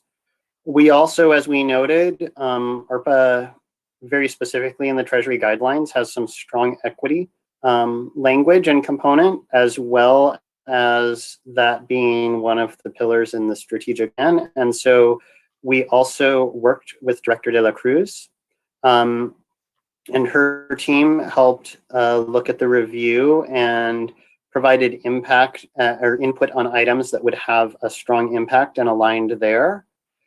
And then in addition, we did look at things like how feasible was a project? Did we believe that it was something that could be done within this window, because we do have a limited time window?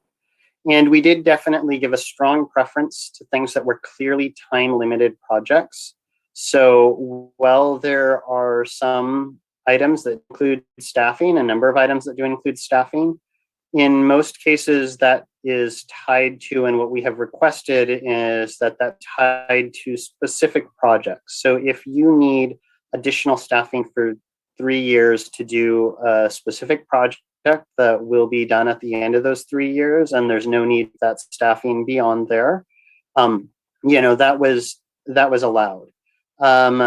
Whereas we did not want to see, and in some cases downgraded some items because they looked like they were really ongoing projects or ongoing programs that were sort of under the guise of a time-limited project, which I don't mean to disparage from them meeting community needs or as a false thing. I think they were all done as we could do this as a pilot program or as a limited time window. But if it looked like something that would be hard to cut off, that was generally given a lower score. Thanks, Peter. Just one last question. I'm looking at the couple of proposals coming from the CDC, and I'm looking at the one proposal that's dealing with coordinated entry that was not recommended. And yet I know that coordinated entry is a bit of a disaster. And so I guess I'm asking you, did you work with CDC to identify and prioritize what is the most efficacious way of expending this amount of money? And could we fund some of that in another way? But I'm looking at sort of the triage system. You start at the very basic level of coordinated entry and then shelters and how we move forward. So I assume you've done that, but I'm a little concerned that that is still in the red. So I do think that one came out that we had significant concerns looking at both as written, its feasibility, as well as looking like an ongoing program, that we needed to try and find a place where we could identify ongoing funding for what is certainly a need. And so I would not say that anything that was put into the yellow or the red was something that we said this isn't needed necessarily. I think that by and large, all the proposals were submitted by departments were for real needs and good things. That one again moved down that list due to some of those concerns, but I think certainly acknowledging that it is a need that we need to look for ongoing solutions toward. Thank you for your thought put into organizing community workshops. I think the more we get out there to the community to talk about the needs, both at the county and the organization and the programs, as well as the community, the better off we will be. And please, let's have enough time on those fateful board days to get down into the weeds, to really understand the proposals and how they should move forward. So thank you all. Thank you, Supervisor Gorin. Super Gore. Thank you, Chair Hopkins. So I think there's a process check question here as well, right? I want to, just like everybody else, appreciate the work of the departments putting in proposals and others, but I also want to, I think one of the things that questions that I have and what I'd like to see from our board too is a gut check on where we are and where we're going, also process wise, and not just jumping into individual projects. The reason I say that is because we set a deadline for departments to put in applications, right? They put in applications. I've had a lot of conversations with departments who put in those applications to meet a deadline. And now there's going to be more information from community forums. There's going to be probably, well, we do know that we're going to have applications come in from the community directly that we could adapt these applications on. So, I mean, in a crazy way, I would almost put modification on all of them for final proposal development. So there's this, that's kind of my one question as a chair and how we want to go through this discussion. Because as you talked about, you have October 22nd, then you have November 2nd coming back again, December 14th. And truly, what you don't hear from me a lot is the quote, "Let's go slow to go fast," right? So, I am not in a rush here. And one of the things that I think the department proposals do not have is partnerships. And I think we need to see what's coming in from the community and drive proposals towards partnerships as opposed to proposals, RFPs. So the first question that along that is I'm interested in the community side, right? So in some of the conversations I've had with you all, we were looking at requests for proposal for the community side. Notice of funds availability is another mechanism, a NOFA. I've been told that there's some concern about publishing a NOFA, this being a federal program, and maybe some issues with how we publish that. One of the other things that I've talked about is a letter of intent, right? Or some kind of a process by which we don't just say, here's money, write us 20 to 50 page proposals that we might use and might not. But good grant writing usually starts with people getting in concepts and ideas and partnerships. And so I'm interested, my first thing is before I dive into prioritizing these, and what I'm thinking as opposed to prioritizing, I'm going to probably be saying a bunch of maybes, and then here's a bunch that I don't think are appropriate because they don't fit with what I feel we should be investing in. Not that they're not good proposals. So I'm interested. I'd love to get an update on how you plan to announce to the community that process to get their input. Mechanism wise, NOFA, LOI, RFP, and what are our options for that? A great question, Supervisor Gore. I'm going to have Assistant Director Oscar Chavez address this because the Human Services Department is doing the lion's share of the contract, both administration of the RFP, RFQ, NOFA, whatever it is, as well as the contract management. Thank you, Director De La Cruz. Supervisor Gore, you are correct. We are looking at what is going to be the best vehicle to develop within the federal guidelines. We had initially thought that we could do a NOFA, but as it turns out, we need to do an RFQ, an RFP, and we will go through that process. One of the things that I mentioned earlier was the need to provide technical assistance to make sure that we can clear as many of the hurdles or barriers and make it as easy as possible for nonprofits to apply for those dollars.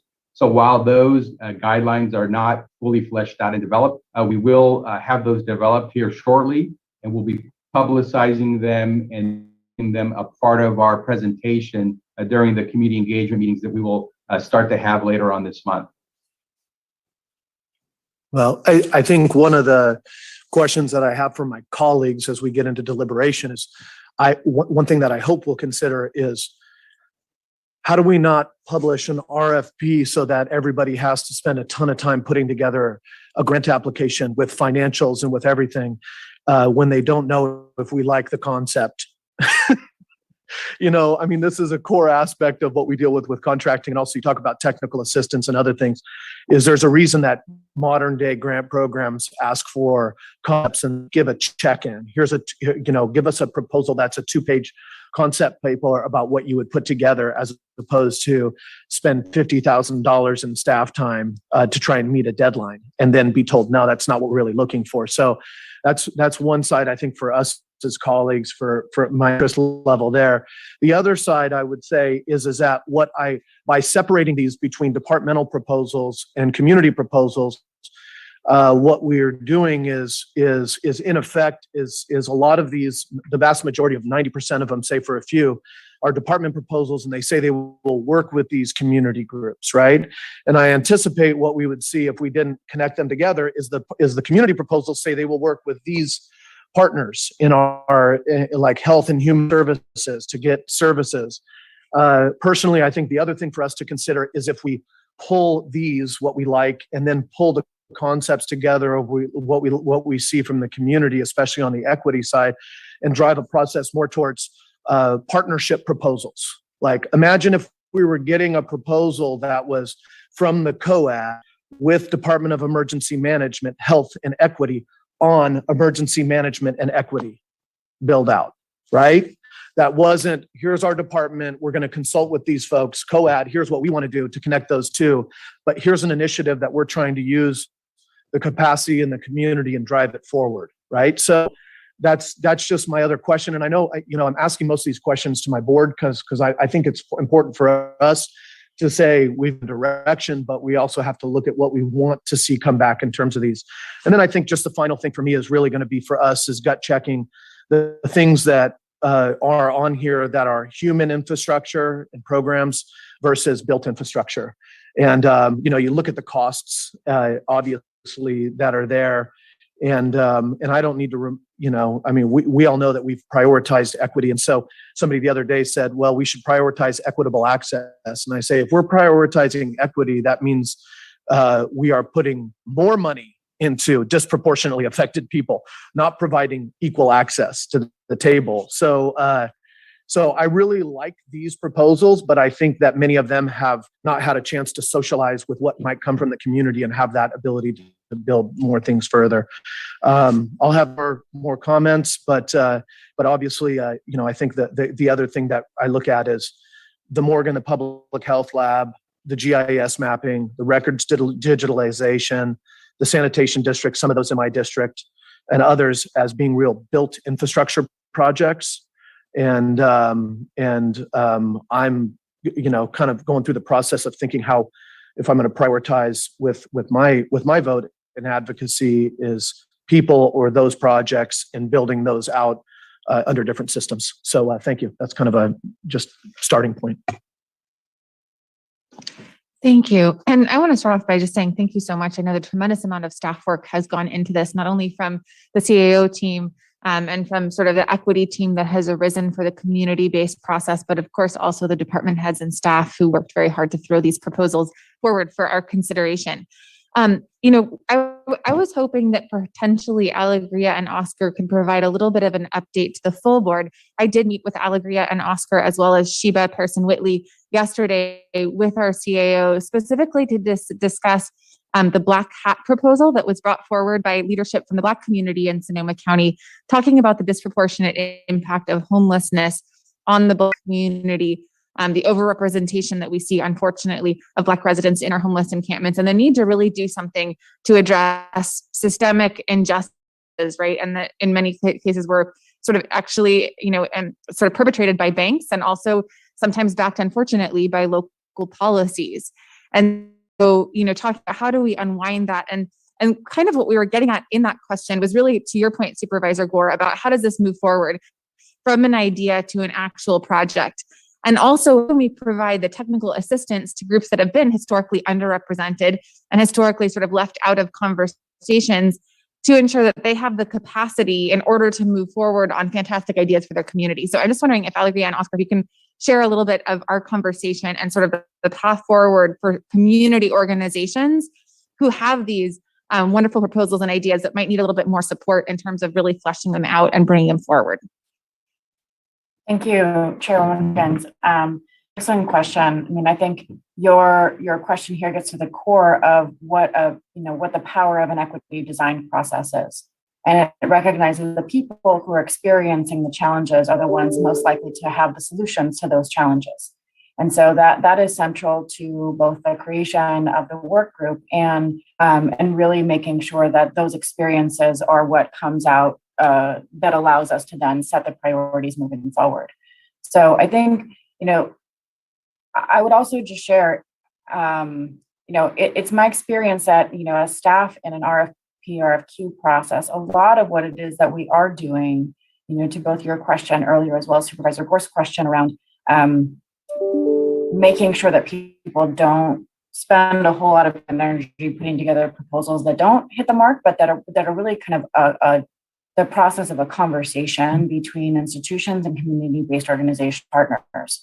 And so much of what happens after the RFP, negotiating with folks, through the process and devising ultimately what will be the contract is where it feels like that conversation happens. And I think that, again, I'd love to make sure Director Tina Rivera is in this conversation to the extent that it's relevant, but that's so much of what happened in the design of the CURA program and the CURA process was really engaging in that ongoing kind of regular evaluation and tweaking and including new partners who may not have initially been in the mix, figuring out how to be flexible in the course of designing, an ongoing response, which this money definitely feels like it invites that kind of evolution, iterative process and ongoing partner conversations. So it's really my hope and my vision that the ARPA Equity Work Group will be able to be kind of the cauldron of those ideas that come out both in terms of funding areas, but also specific ways to, highlight a great project that might really illustrate why that area is a focus and how a project might come out of that area after it's been needed as such by the community itself. Oscar, do you have anything to add? Yeah, I just wanted to say that this ARPA opportunity really presents a unique opportunity for us to deepen the way in which we partner with community-based organizations to get those necessary feedback loops. In the example that you used, I think we have an opportunity to not only provide data, but to provide technical assistance in the form of grant writing support to our partners to make sure that we can fully develop some of those proposals, not necessarily specific to ARPA, it could be, but it could also be used to address some other opportunities. One of the things that we recognize that we could be providing to our community is better data that speaks to the disproportionality. I know that, working with the CDC, we're looking at, geocoding some of the investments of where we're investing in affordable housing and where we see disproportionality. Those kinds of tools could be very valuable and inform where we ought to be directing our investments. So we see the ARPA process as an opportunity to actually develop a better tool and create better feedback loops to listen to the lived experience of the people whose lives we're trying to impact. So those are the kinds of things that we intend to do through the upstream TA beyond ARPA, but ongoing since we have this for the next 2 to 3 years. I would just add one more thing to that. So thank you, Assistant Director Chavez, for that point around the data. And I think Supervisor Hopkins, one of the things that has really arisen from the activism and the advocacy of the Sonoma County United Black Organizations is around this question of statistical significance. And one of the things that we recognize as we're digging down into existing data that we have is the recognition that when you have smaller marginalized populations, that depending on the sample size you choose, essentially it can be erased out of the way that you're understanding or seeing a population. And so, particularly with the African American population, with the Native American population, so communities of color who have a smaller percentage in our population as a whole, setting that sample size in a way that allows us to truly capture and understand the experiences and the ways in which we can understand the proportionality and outcomes right now for those populations of color that are still relatively small within our county is something that we are working really hard to do. And also to recognize that data is not only quantitative, that it also, there's a very important value in having qualitative data, of really being able to gather, again, the experiences, the lived experiences of people, and understand that as available data to drive our decision making. And so I think, the Black Hat proposal and so much of the work that we are doing specifically around this specificity and data with an eye towards ensuring that folks don't experience additional marginalization because of their small representation in our population is something that's really central to the work that both Human Services, upstream team, as well as the Office of Equity is really driving down into right now. Thank you very much. I do have one follow-up question, which I was looking at one of the project proposals that I was very excited about, the $13 million, really looking at sort of disaster resiliency, particularly in BIPOC communities. But to me, that proposal begs the question of, I hope that was also what we were planning on focusing our community bucket for, which is that, in some ways, it feels like we have these parallel processes going forward where we do have the department head proposals, and then we're also creating a process to more deeply and broadly engage with the community to help inform the efforts of, and support efforts of nonprofit organizations and community-based organizations. So I would love to hear a little bit of the thoughts on that and of, do those separate buckets necessarily make sense, or how do we kind of ensure that the community is informing all of these projects moving forward? CEO Brown? Yeah, thank you for that question, and also Supervisor Gore's remarks around partnerships for departmental proposals. What I might recommend is any departmental proposals today that move forward to the next stage, that we require those departments to do a couple things. One, participate in all of the 5 supervisorial community town meetings to listen to that input and to figure out how they may want to modify their proposal, but also to give them the opportunity to listen to the discussion on November 2nd. So even though we have a October suggested deadline for departments to get us more information, we would keep that deadline as kind of a soft deadline, but allow them to make further modifications after the November 2nd meeting, depending on what we hear from that. So those are just some suggestions of how to marry the departmental proposals with what we might hear from the community and the community process. Thank you. Any additional thoughts from the folks who have been working on the community-led process? And do you sort of see that opportunity for ongoing engagement and partnership with the department heads going forward?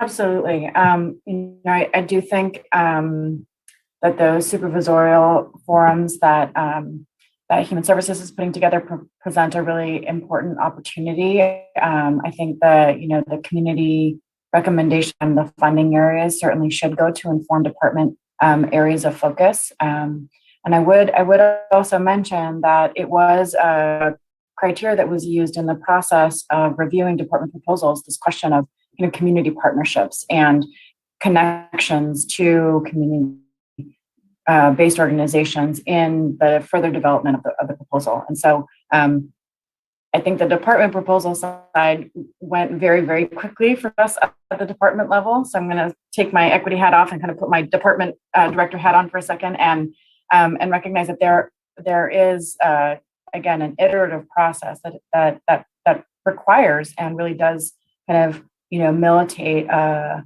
conversation with community partners as we continue to develop these proposals. And so there are lots of different opportunities out there to do so, and hoping that the ARPA Equity Work Group creates some value for department heads and for helping those proposals. This is Oscar again. I would just like to add that I like the idea of actually being able to present some highlights of what the county departments have proposed during these geographic presentations. Also, the point that Supervisor Gore made about, rather than doing a full-blown proposal, are there some things that we could request upfront. And it's very common that we could actually develop or request a letter of intent so that we can gauge the kinds of proposals and ideas that could be coming from the community. And I'm hearing a lot about the idea of partnerships and collaboration, so we can certainly emphasize that, provide the community as much data that we have around the kinds of proposals that are being proposed. Thank you very much. Any other questions from my colleagues before we open it up for public comments? Seeing none, I would see if there are any members of the public who wish to comment on this item.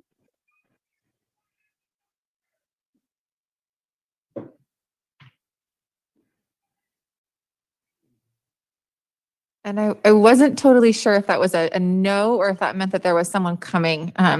The nod that I got, or the hand gesture I got from the foyer out there. Okay, so Marcy, why don't we go ahead and accept, are we confirming that there's no one in public who would like to comment on this agenda item? It sounds like folks wish there were a different agenda item pertaining to cannabis, which is not on the agenda today. So unfortunately, we cannot engage on that topic. Seeing none. Okay, Marcy, if you wouldn't mind opening it up to public comment via Zoom. Thank you. And again, this is item 39 regarding ARPA funding.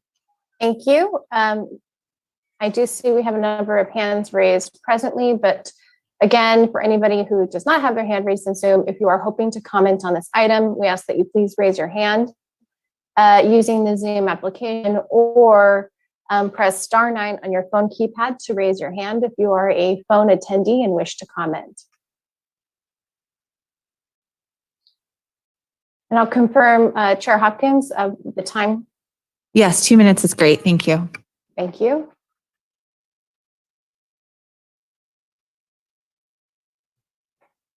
Thank you. Our first commenters will be Jana, followed by Bob, and then Travis. If you can please unmute when you did and state your full name before beginning your comment.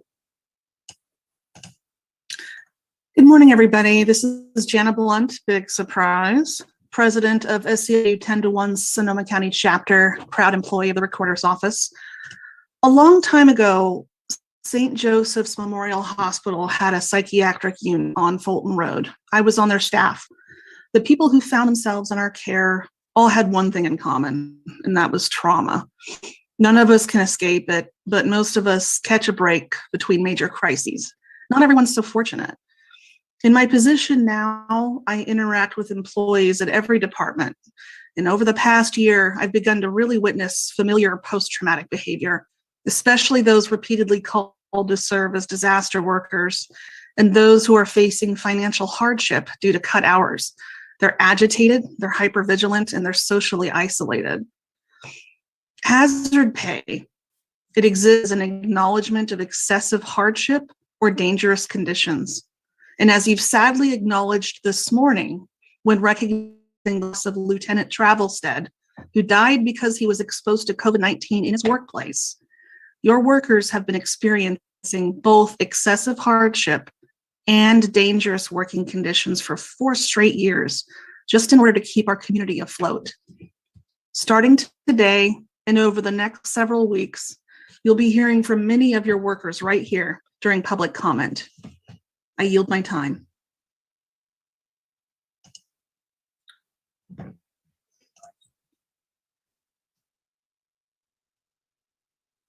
And our next commenter, please unmute and state your name.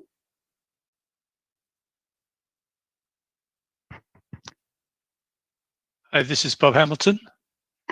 I work for ISD application team as a member of the SEIU union. I'm calling today to tell you why I think Sonoma County staff deserve hazard pay. My wife and I both work for Sonoma County and are teleworking during the pandemic. We've had to dedicate 2 rooms in our home as offices and pick locations far enough apart so that we don't disturb each other during WebEx meetings. We've spent over $3,000 on office equipment and had to upgrade our Wi-Fi to provide coverage for both offices. In addition to that, our utility bill for last year was more than $1,000 higher than normal due to the wildfire season. So we're requesting ARPA funds to compensate for the additional costs associated with maintaining 2 home offices. Thank you. I yield my time.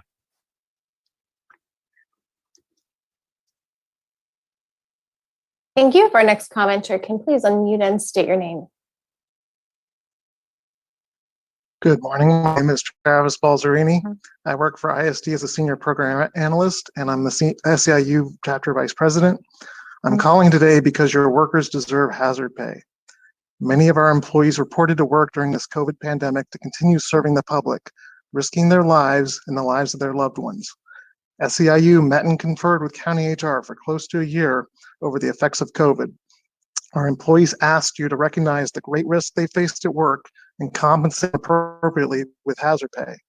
The message we received from County HR time and time again was, we appreciate your employees' dedication, but there's no money for hazard pay in the budget. Our county has received $96 million from ARPA legislation, which singles out premium pay for frontline workers as one of its intended uses. You now have the money specified for our employees. We deserve to be compensated for the hardships we've endured. COVID has impacted all our employees, whether they met in person with at-risk clients, assisters at our counters, lost wages and hours at work. For instance, our parks and facilities were closed, or had to set up an office and purchase all the equipment necessary to telework. Please allocate a small portion of these ARPA funds for its intended purpose of compensating our employees for their resiliency, flexibility, and dedication during COVID, fires, and flood. Thank you. I cede my time.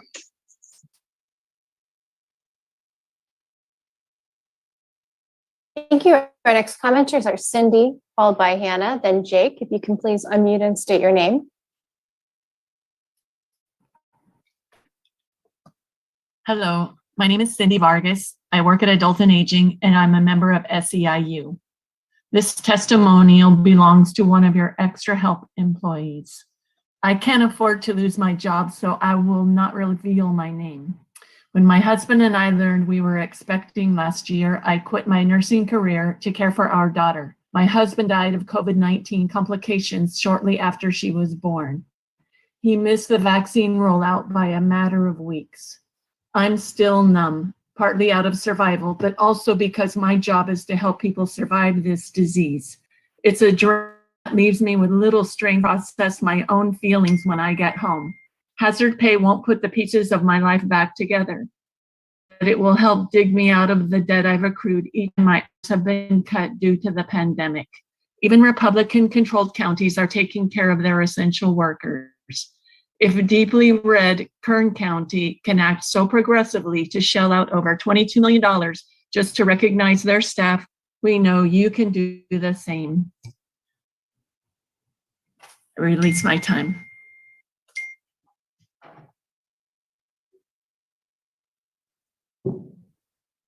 Please unmute and state your name. Hi, my name is Hannah Daypray. I'm a current forensic interviewer at Redwood Children's Center at Family Justice Center, and I recently transitioned from family, youth, and children as an emergency response social worker. As we talk about disproportionately affected communities, I think my experiences working with these populations come to mind, as well as feeling included in this population now. Early on, during COVID, before there were many masks and guidelines, I have an incident of having to take an 18-month-old at 12:30 in the morning from an officer after he pulled the mother over, who was so intoxicated she couldn't remember her or her daughter's name. When I arrived, she was sleeping on the officer's lap.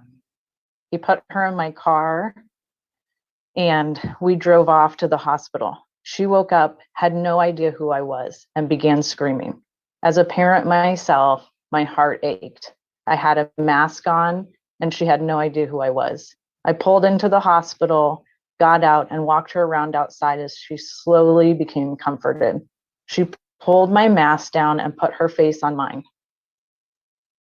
In that moment, I felt like this is why we do this. Later, I found out she tested positive for COVID. I wouldn't have done anything different, because how could you when an 18-month-old so desperately needs this love? Another story, RCC, we interviewed a 5-year-old girl whose mother was murdered in front of her by her father. He then committed suicide. Not knowing either parent was deceased, we interviewed her.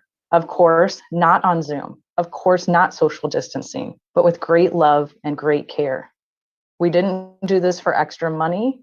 We did it because we love and value our community, and we hope the board will value us and our continued commitment to our community in the same way and approve hazard pay. I yield my time.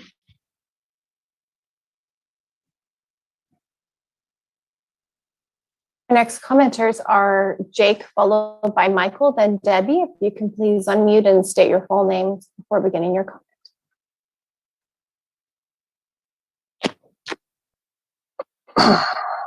Ladies and gentlemen, thank you for your service to this community. My name is Jake Commissar. I work for the county of the ISD on the ISD service desk. I belong to the SEIU since earlier. Every day since October of last year when I started, I've done my best to help people who are tired, sometimes emotional, and still continue to do their absolute best to do their jobs, often while caring for their own family members as best they can. My coworkers at the service desk and a desktop support team provide the services and care that other employees and community members have to have. And they do it with their best positive attitudes, despite the challenges we all face. And they do it with aplomb. Please do your best to provide the county employees with some additional support. I knew that hazard pay will give them a little ease and let them know how much you, their community, and the other employees appreciate them. Thank you for your time and consideration. I yield my time.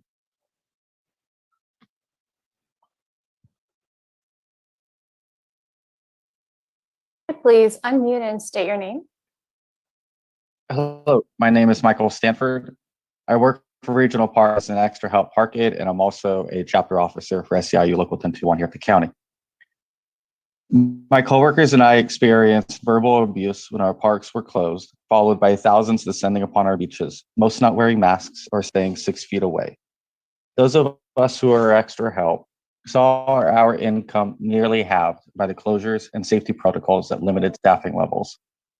For example, I made $13,500 last year, when I would normally make about $24,000. I urge you to support hazard pay for your workers, especially the lowest paid. Thank you, and I yield my time.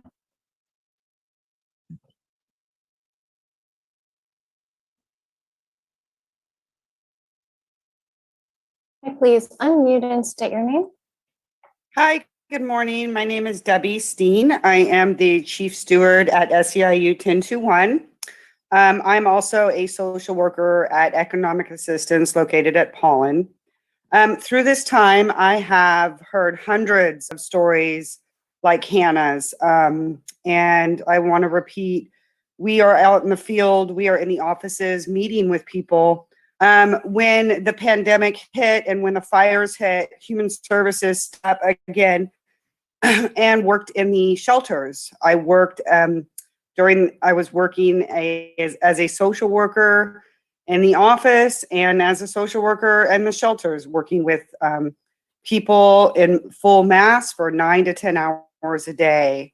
I have social workers from CPS, Adult and Aging, and APS calling me, telling me that they have to go into possibly COVID positive homes to remove children or to check on an aged adult. We have continually requested from county HR during the meet and confer process for hazard pay. And we resoundingly were told no numerous times, that this was a question and a topic for negotiations.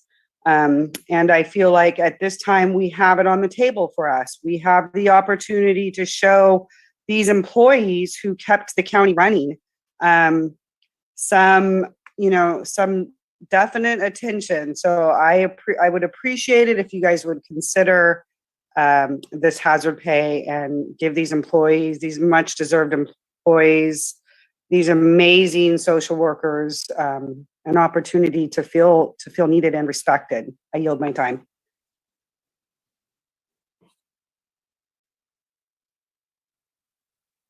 Okay, please go ahead, unmute and state your name. Hi, this is Brian Kusich. Good morning, members of the board. I am on the JMHCP,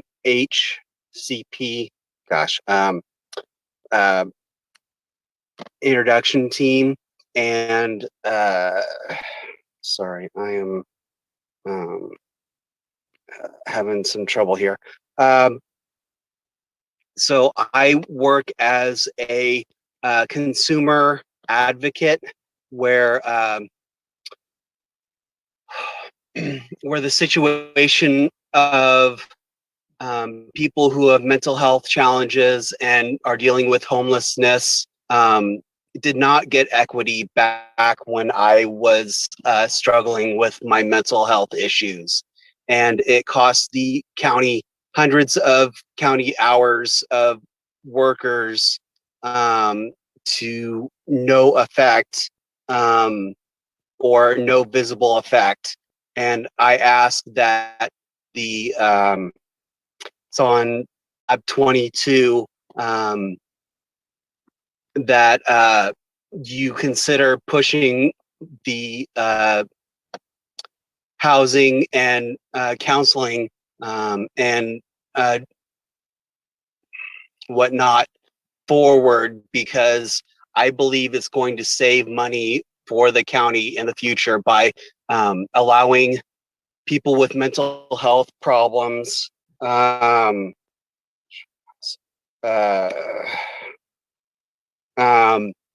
to take ownership and of their health and actually become productive members of society. And with that, I cede my time.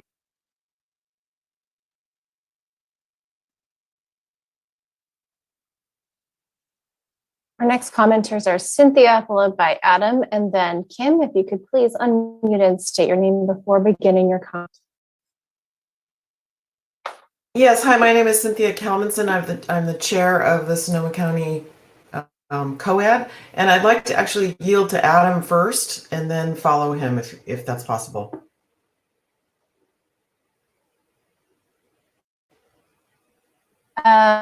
Cynthia, we do normally take people in order, but I'll try my best.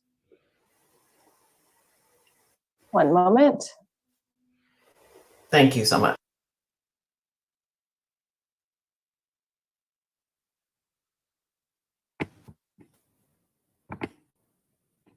My name is Eddie Cock, and this morning I'm speaking as a representative of the Sonoma County COAD. Madam Chair and members of the board, I want to take this opportunity to thank you for your service. The COAD's following this item closely and are grateful that funding will be made available towards endeavors that include community-based organizations. We believe that this one-time funding provides a significant opportunity that, if invested wisely, can have an ongoing impact on behalf of our community. We ask that as you consider the many requests for funds, you'll give priority to the partnership proposals that can leverage these funds towards institutionalizing collaborative efforts that maximize community impact. Sonoma County COAD provides just such an opportunity and has a proven track record as a partner in the County of Sonoma's work to prepare for, respond to, and recover from disasters. The hard work we've already done in establishing true cooperation and collaboration makes us uniquely ready to see these funds ensure that our county is ready to have robust, coordinated, compassionate, and sustainable resources available to respond to every member community impacted by disasters, large and small. Our COAD is already embedded in the EOC when disaster strikes, coordinated with 211 to help our community get the information it needs, and our partner organizations are abiding when the news cameras have left, but the hard work of recovery is just getting started. We're coordinated for response in key areas of need and have an activation plan that will allow us to function seamlessly alongside our Department of Emergency Management. These areas include care and shelter, food, donations management, and volunteer coordination. Of course, like the rest of the community, we've learned a lot about disaster preparedness and recovery in recent years. We know from firsthand experience that our community is resilient and creative and has a great capacity to come together. That being said, people are fatiguing, and our trained and organized efforts are more needed than ever, not as a pop-up resource, but as an established partner. So we ask that you take this opportunity to leverage community. Thank you so much for your comment. That does conclude the time. Thank you. I'm going to see if Cynthia is able to unmute now. Yes, thank you so much. Thank you for switching us. I'll just follow Adam's comments by saying that the we who are on the front lines grow, and the COAD is uniquely suited to take an expanded partnership role with the county. These funds would provide a unique opportunity in taking these steps. We've gained ground, and now we can do something groundbreaking. The work that the COAD is doing is not just interfacing with the Department of Emergency Management, but extends into areas involving the Human Services Department and our Health Department. If we can align and leverage these efforts, and our effectiveness on behalf of those most in need in our county will increase. These funds can be used to support institutional change through community partnership. In taking these steps, we will greatly increase our capacity to deploy to meet needs both great and small, and to harness the goodwill in our community through activities like just-in-time volunteer training and mental and emotional support for those impacted by disaster and those helping them. Let's take this opportunity to leverage community collaboration. And thank you so much. I yield my time.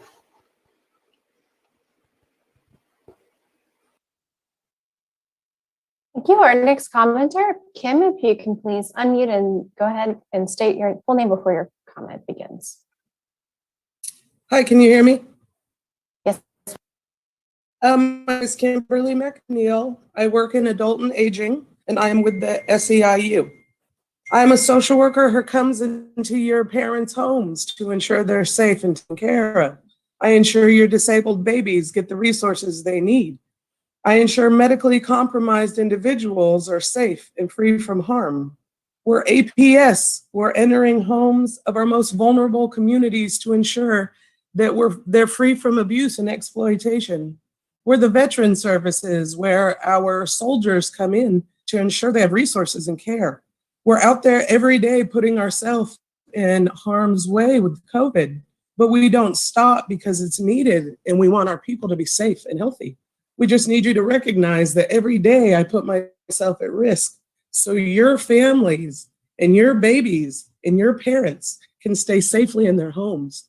We need you to understand that we enter the shelters while it's smoky, and there's sick people, and there's substance abuse folks, and there's homeless folks, and there's elderly, but we show up every day with our masks on, putting ourselves at risk so our communities can be happy and free from harm.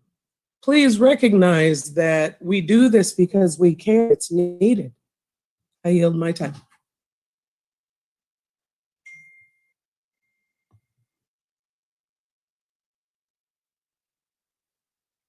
Hi, if you can please unmute and state your name.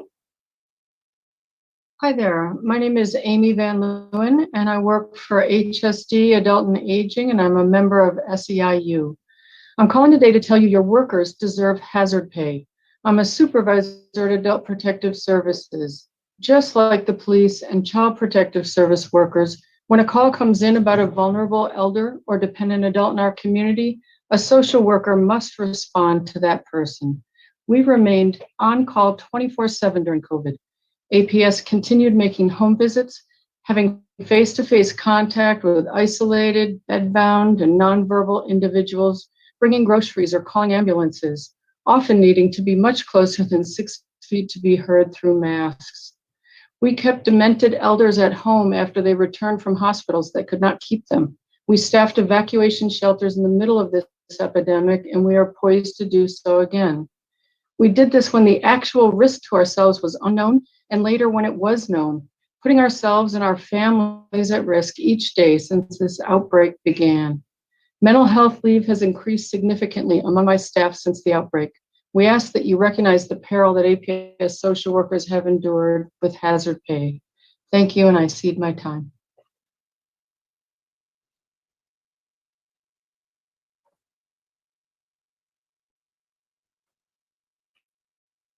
Hi there. If you can please unmute and state your name. Hi, my name's Jasmine Palmer. I work with San Jose Community Health, or Whole Person Care, and I also sit on an advisory board for a program called JMHP, And I'm here to support the probation's pilot project with case management and transitional housing for homeless defendants with mental illness and substance abuse disorder. They've created a program that seems to be something that I feel like is overdue.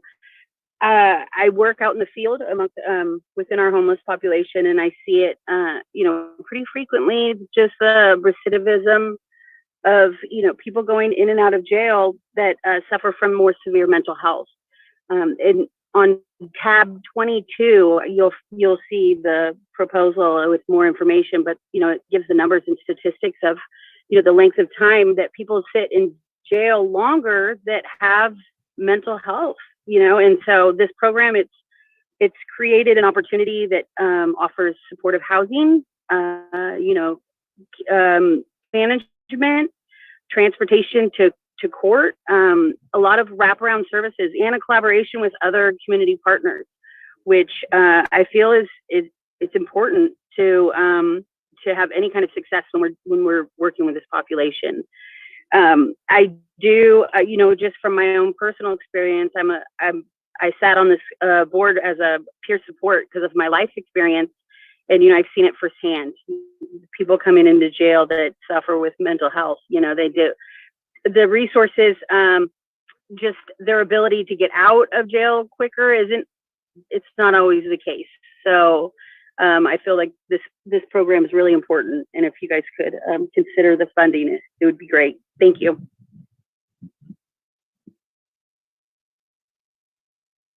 The next commenter is a phone attendee, so you'll need to listen for the prompt to unmute and press *6 to do so.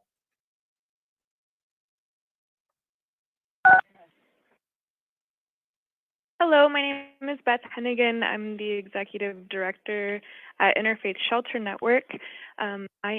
Which is a homeless service agency locally, and I'm calling in support of what Jasmine was speaking about. In my work over the past decade in homeless services and as a licensed clinician, as well as just a lifelong resident of the county, it's impossible to ignore the glaringly obvious issues around homelessness and mental illness that are constantly in the news locally.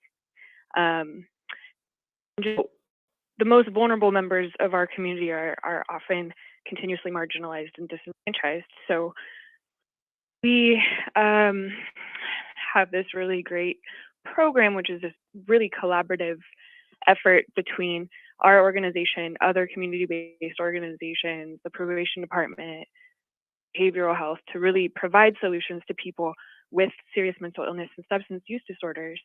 Again, the proposal found on tab 22 for transitional housing and case management services. So these incredible collaboration that's been built over the last year of operation has really changed the lives of a lot of people, helping folks get out of custody in a timely fashion when they shouldn't be there, and providing is needed through this tremendous joint effort to get folks stabilized in concrete ways. Just yesterday, a behavioral health social worker who works at the jail dropped somebody off who had no medication and was obviously traumatized, and we're able to get him a place to stay, get him his medication, connect him to a group of people who are going to help him support through me. So I appreciate your consideration and yield the rest of my time.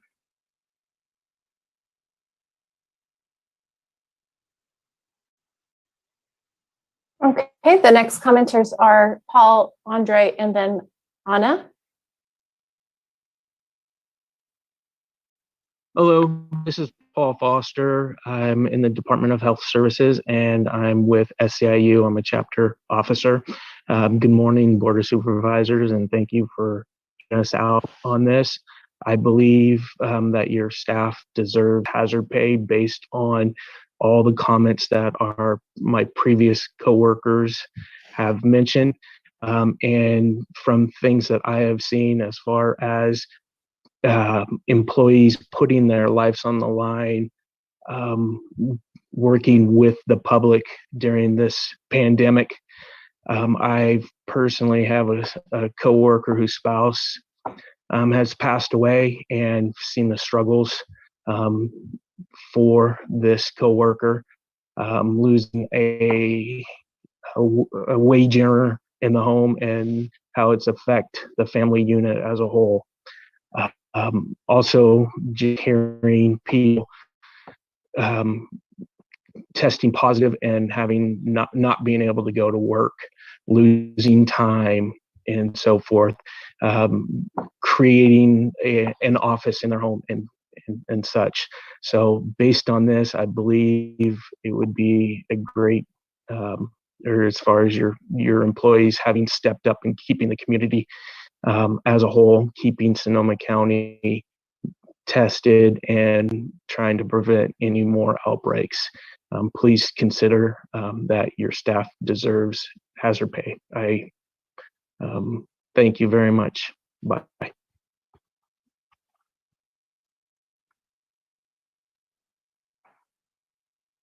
Our next commenter can please unmute and state your name.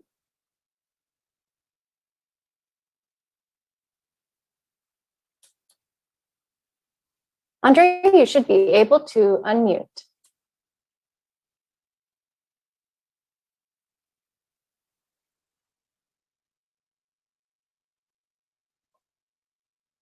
I know it can be hard with the long queue of folks. Andre, we're not hearing you, but I do see that you should be able to unmute.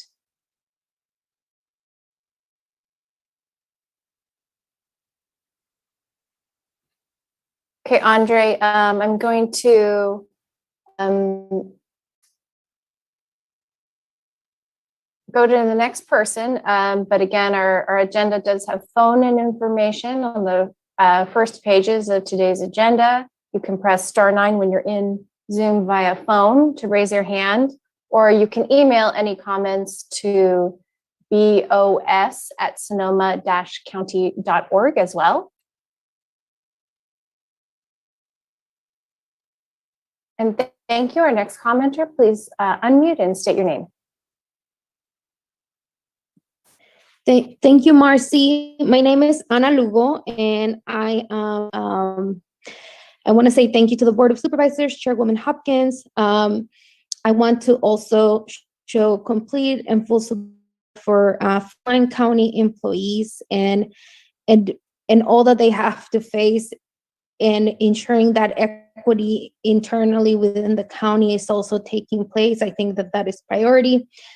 And in regards to ARPA funds within the larger community, I want to make sure that this board hears us and hears us loudly that we are expecting for equity-driven decisions around the ARPA funds. The PG&E funds, there was a promise from the board that there would be funds that would go to equity from the PG&E funds. That never came to light, and we still don't know where those funds were allocated. So we want to hope as a community that you will take a really close look at those projects that the CAO or whomever is recommending, and that you really understand the equity-driven implications. And I don't think that it has to be county employees versus community. I think that we can find a balance for both. And I think that I want to hope that you are taking the time to actually understand equity, to build your own capacity on what equity actually means. It is not a feeling. It's not about being a good person.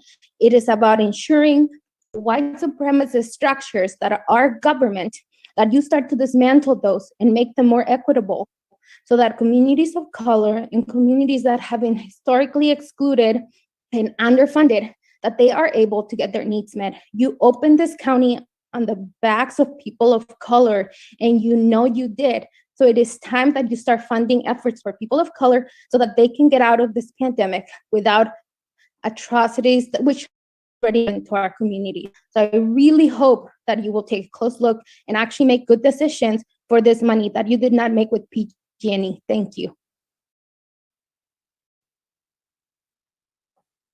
And our next commenter, if you can please unmute and state your name.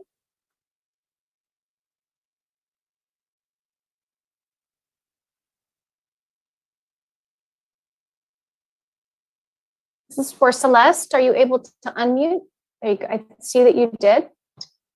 Good afternoon. My name is Celeste Austin. I work for Interfaith Shelter Network, and I am speaking on behalf of actually many of the issues that we've heard today, but specifically the program that Interfaith is collaboratively doing with the probation department, along with some other important departments here in Sonoma County. The unique thing about this program is that it is a collaboration, it is a joint effort, and it is working with one of the most vulnerable populations we are serving here in Sonoma County.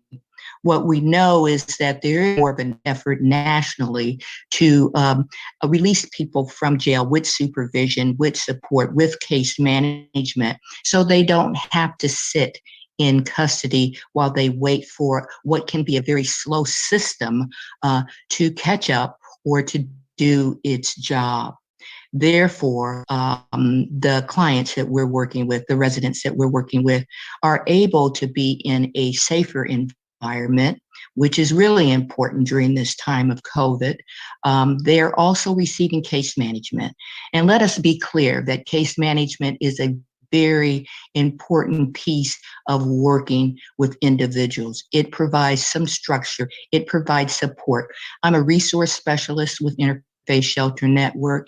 And so I am able to speak with people one-on-one and help guide them and support them in their decision-making around what their next steps can be.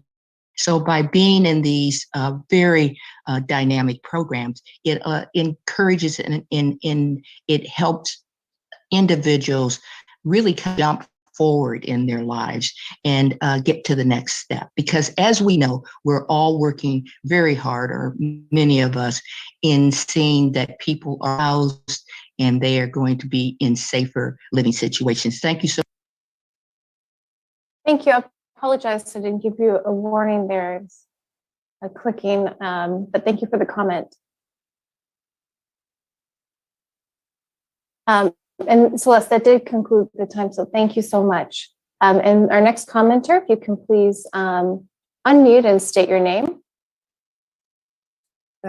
Good morning, Hopkins and members of the board. My name is Mary Frances Walsh. I'm here as Executive Director of NAMI Sonoma County.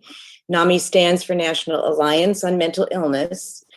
I'm here to express NAMI's support for the case management and transitional housing program described in tab 22 of your binders. I also sit on the JMHCP team, which is monitoring implementation of this program. The program keeps people with serious mental illness who have been arrested to return safely to the community while they wait for trial, rather than lingering in jail for weeks or months. Keeping them in jail is costly, and it does very little to help them prepare for a return to our community. Lingering in jail is often traumatic for them. Close to half of the men and women in our jail have a mental health diagnosis, many in illness like bipolar disorder or schizophrenia. Many of them also struggle with substance use and homelessness. And they've ended up on the margins in our community after burning out their connections with families and friends. They end up in jail, often offending the public order by loitering, trespassing, or urinating in public. They end up in jail because there are not sufficient community resources to keep them out. And for too many with these serious mental illness, it's a repetitive cycle from jail to the courts, back to the streets, back to the temptation of street drugs. These are women who cannot manage their illnesses or function on their own. This program is offering a lifeline to individuals who cannot function on their own without support and monitoring. It gives the county the possibility of halting that revolving door back to jail. NAMI Sonoma County asks that you provide the lifeline of funding to enable this program to continue, and we will do everything we can to make this program a success. Thank you.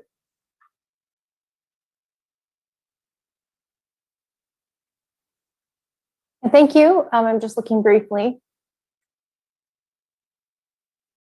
And Hopkins, I see no additional hands for comment on this item. Thank you very much. So I will bring it back to the board for conversation. I do have a question, which is regarding the ask from county employees. sort of what we would see as a next step of bringing that forward for consideration. Is that something that, for instance, human resources could take on as a potential departmental sort of recommendation or ask, or how can that be analyzed as part of this process going forward? And I do want to acknowledge that CAO Bratton, you had mentioned that, this simply didn't come in time in order to make it into the presentation, which is why it's part of the presentation or conversation to this point. So how can we move forward on considering and discussing that further in the future as this process moves forward? Thank you for that question. So the board would be free to consider that in December when we make final determinations. I am working with human resources on tracking what other counties are doing.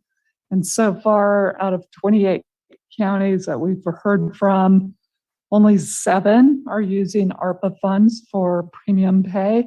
And of those 7, only one of them is in the Bay Area and part of our comparable county network. So that's something we're just tracking. And so we could bring updated information to the board in December on that, and whatever else the board would be looking for. Can I ask if any other counties have used other source of funding for this kind of, reimbursement or remuneration for employees? I believe when CARES Act dollars came out, there was similar flexibility, and maybe some counties used CARES dollars at the time for essential workers. So I don't know the other funding sources that counties may be using it.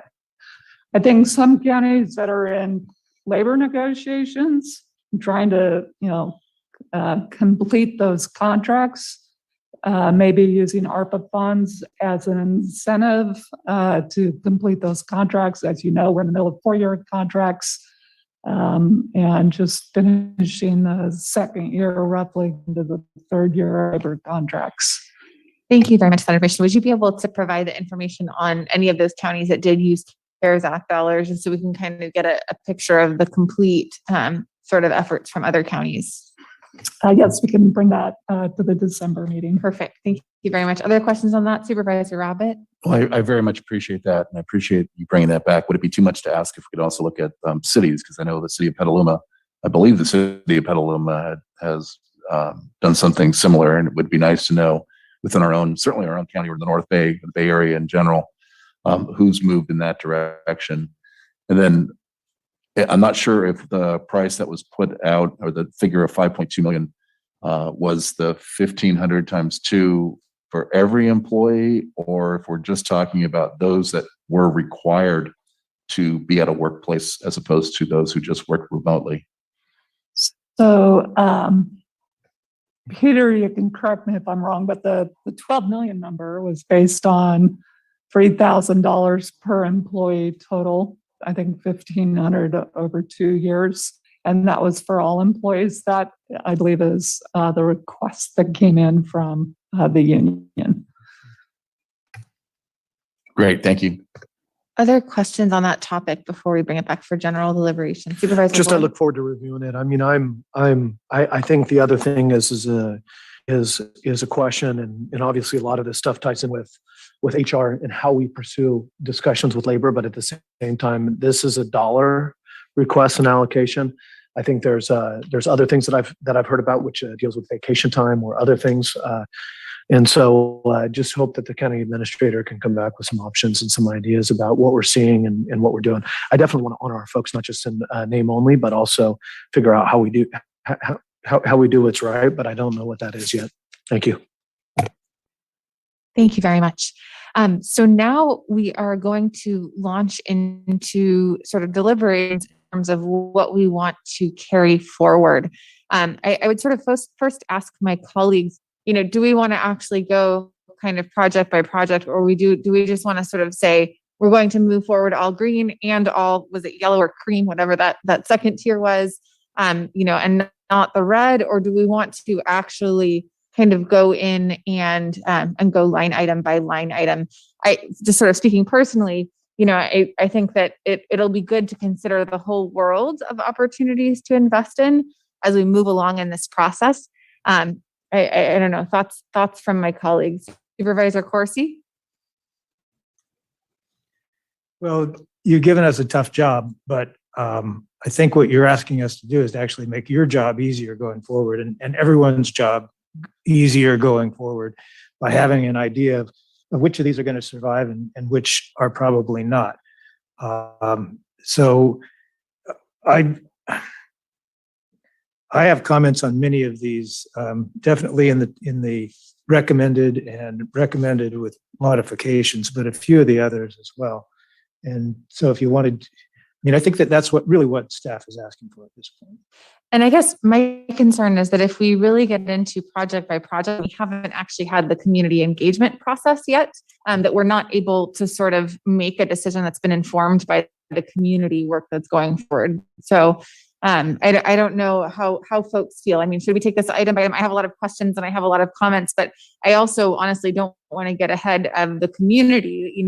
We convene this group of 15 folks for a reason, to kind of create principles that we want to guide our decisions around. So it's kind of a, cart before the horse or chicken and the egg kind of conversation, I think, at this point. Other thoughts from Supervisor Gore? So a couple things. One is that I think there's two groupings too, and I just want to state that there's infrastructure projects and then there's human infrastructure projects, and so I'm just gonna go out on a limb and say that I appreciate these. It's good to know that these are needed, but things like our records digitalization and our some of our TPW stormwater management and Fitch Mountain water tanks. Personally, I feel that we should figure out if we want to go after those with USDA rural development dollars, with infrastructure money, and with other things on the table. I feel that the infrastructure stuff is not, for me, going to be the priority of these funds. Now, obviously, if some colleagues disagree and you're really interested in talking about broadband, and if we set a match aside, personally, things like the morgue and the health lab, this is the first time that it's come up, and I'm not going to be in a situation to spend a quarter of all the ARPA funds, public health lab, and a morgue. I'd be asking much more deep questions about, can we get a loan? Do we get it in? Do we want to build that into our county complex, right? So I'm just using some specifics, but staying kind of general. And then a lot of the other ones that you talk about that I see in the yellow and the green, I want to see what comes in from the community on a lot of those, right? I said, as I see at least four that talk about equity and disasters, comprehensive mass care capabilities, emergency congregate shelter, language access and community engagement. And I personally want to see those morph into partnerships and see what the community comes with. So on that note, I think, I could also go through and say, I really like the probation one. I like the others, but I could advocate for those later and talk about them. I think for me, the real thing is I would really like to see partnerships that come in as complete proposals from the community and us and link us to long-term roaming.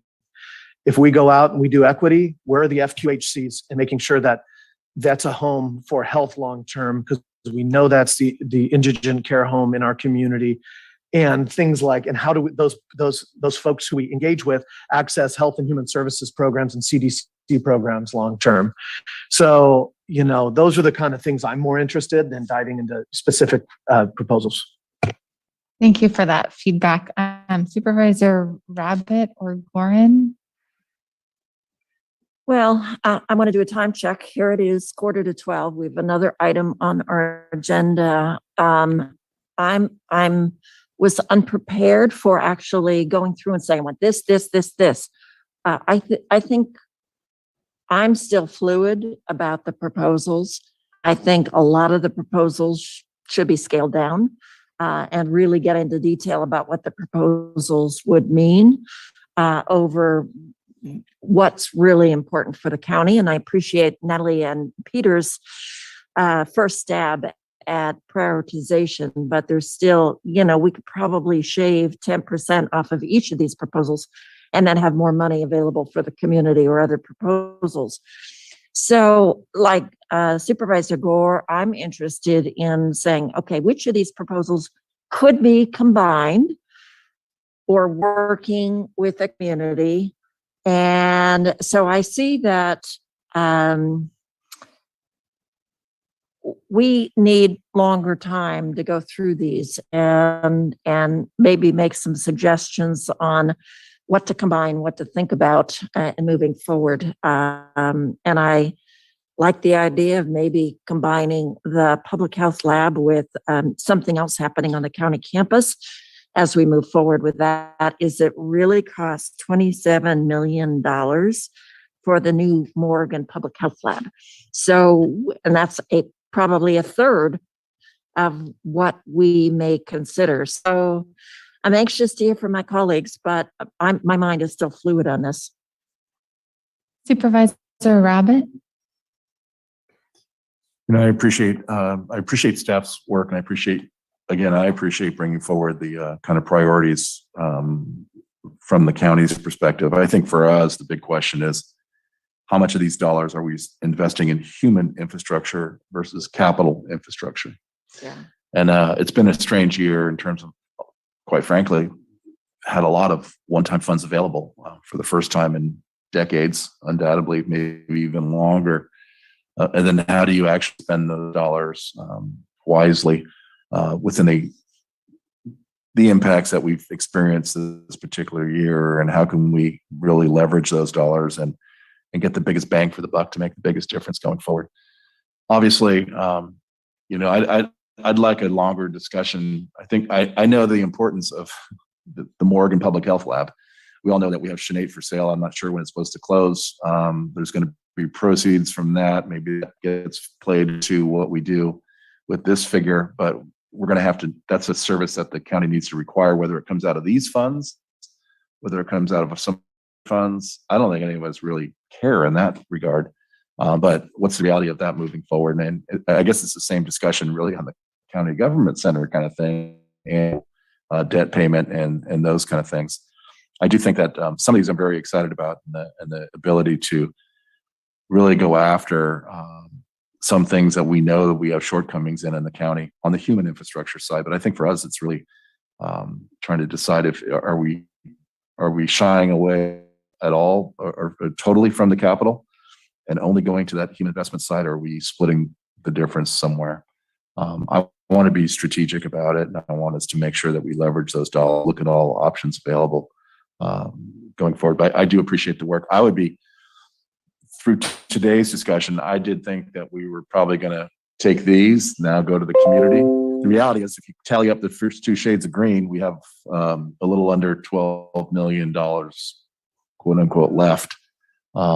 So I think I'd like to know what the community wants to say. And I think at some point we're going to have a big, long meeting where we're going to have to go through items and really scrutinize them. I'd like to get as much prioritization from outside folks and staff before we have that. But I think ultimately it's going to be up to us. So it sounds like there maybe is consensus to carry forward the more specific conversation, or at least a majority of the board to carry forward the more specific conversation to a future meeting. Is that safe to say? And that what I'm also hearing is a need to really think about the division between the human infrastructure and the physical infrastructure projects. And do we almost want to parcel out some percent sort of each, so that we can look at those one-time, much needed infrastructure projects, and then also the investments that we know that we need to make in our human and social infrastructure and network there.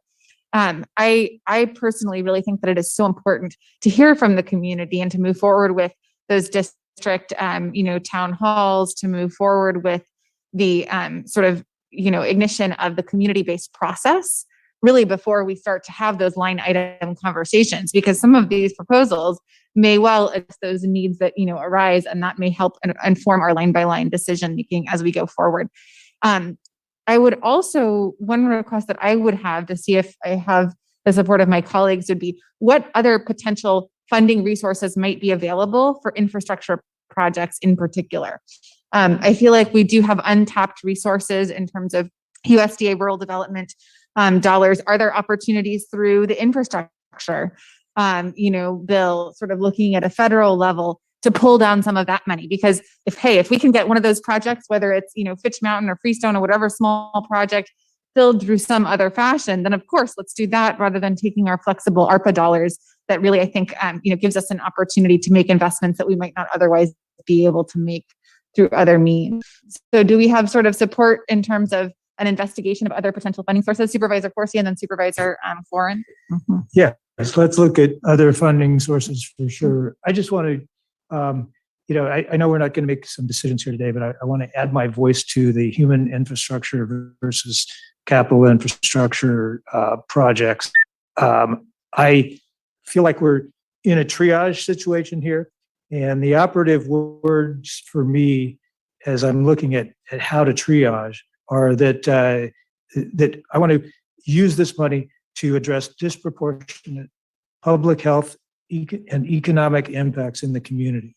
If this money isn't getting out into the community and affecting individuals, I'm going to have a hard time moving it forward because we don't have enough to do all of these things. I want to see this help people. I understand we have a lot of needs in county government, but mapping projects and even community engagement, we absolutely have to be better with community engagement, language access. But those are things that we need to find out elsewhere in the budget, I believe. I want to get this money out into the community where the impacts have been felt disproportionately. So I just want to make sure I weighed in on that.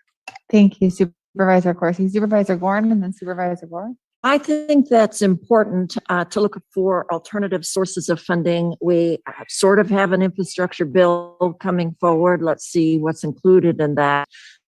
Perhaps the water bill, I see a lot of infrastructure here for substandard treatment plants, and let's look to see how we can maximize those potential grant funded. And who knows what's going to emerge with President Biden's and Speaker Pelosi's package moving forward. That's big and then small and big and then small, who knows? But I think it is geared for more human service impacts, the last of that, the second of the packages. And so we may get an analysis by Marissa and our federal electeds to see what might move forward so that we can anticipate maybe something coming towards us based upon population or RFPs, and how can we position ourselves to qualify for some of that funding. So absolutely, we should be looking at all sources of funding. And I would say, I've said before, and I will say again, these are one-time funds. And we're building in a lot of staff positions. I'm nervous about where they're going after a year or two. And we need to seriously look at that. And again, echo James' request of how can the county partner with community organizations to do some good things with this. Thank you, Supervisor Gorin. Supervisor Gore and then Supervisor Rabbit. So one thing that's with your request for other funding, Supervisor Rabbit and I are on the resilient infrastructure pillar for the strategic plan. And this was yesterday on the call. We were just talking not just about general things like, well, not general, specific things about our county campus and net zero building and things like that, but building like really the focus on USDA rural development, the iBank, leveraging those funds. Like if we're going to look at infrastructure, I would want to go back and build the program that we didn't build before when we set aside the infrastructure sinking fund. You set aside some money that can be a part of applications that can go forward. A lot of these are loans. They get paid back with rates, other things like that. And so yes, is the answer there. On the other, so I just want to say I'm more interested. If I was going to put everything on this list, I would put the human infrastructure on tier 1 for me.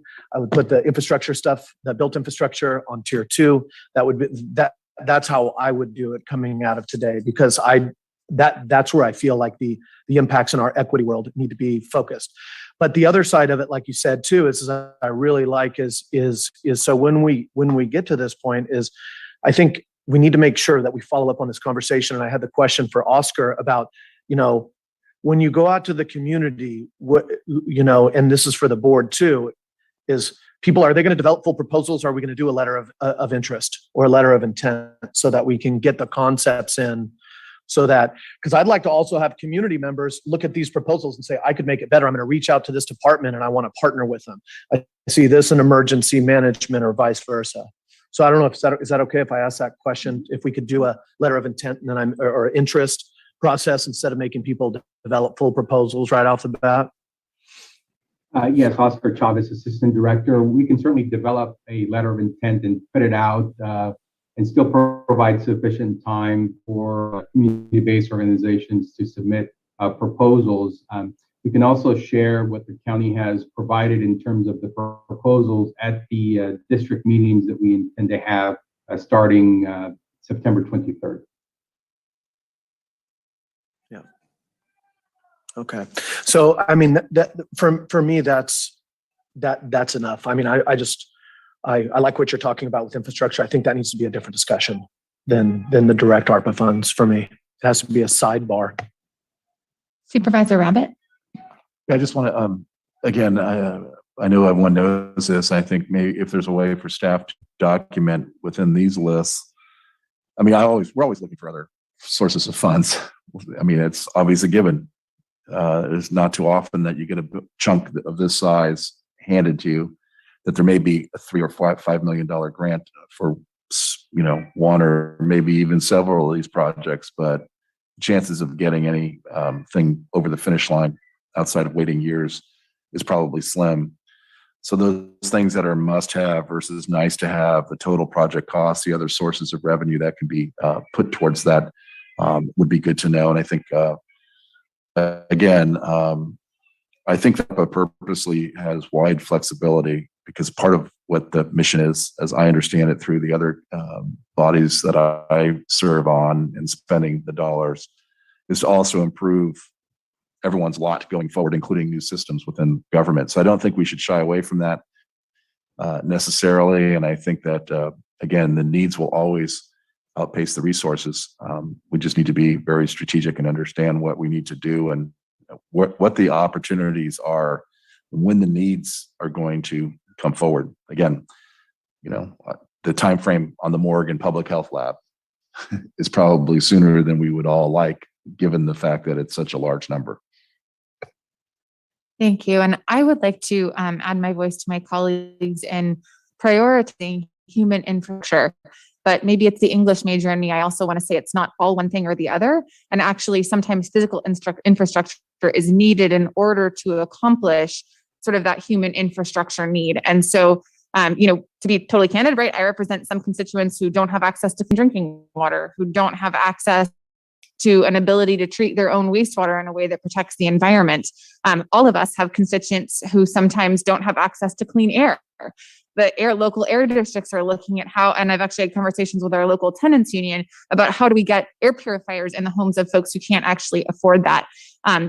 Also, sometimes physical infrastructure can provide a place of convening that then allows for the provision of services. There's been conversations in Western Santa Rosa, about some kind of a cultural community center where folks could gather, and then also service providers could be available to provide, that human infrastructure and social safety network component. So I do want to acknowledge that, for me, physical infrastructure projects are not off the table as long as they are in service, right, of that resiliency of that human infrastructure piece. And we all know that there are unmet needs in many of the communities that we serve. So do we feel like we have adequate sort of vague and general and sky's the limit direction from the Board of Supervisors to staff at this point in time, CEO Bratton, or is there something that we can do? Oh, sorry, Peter, it looks like you want to jump. Through the chair, I would just like to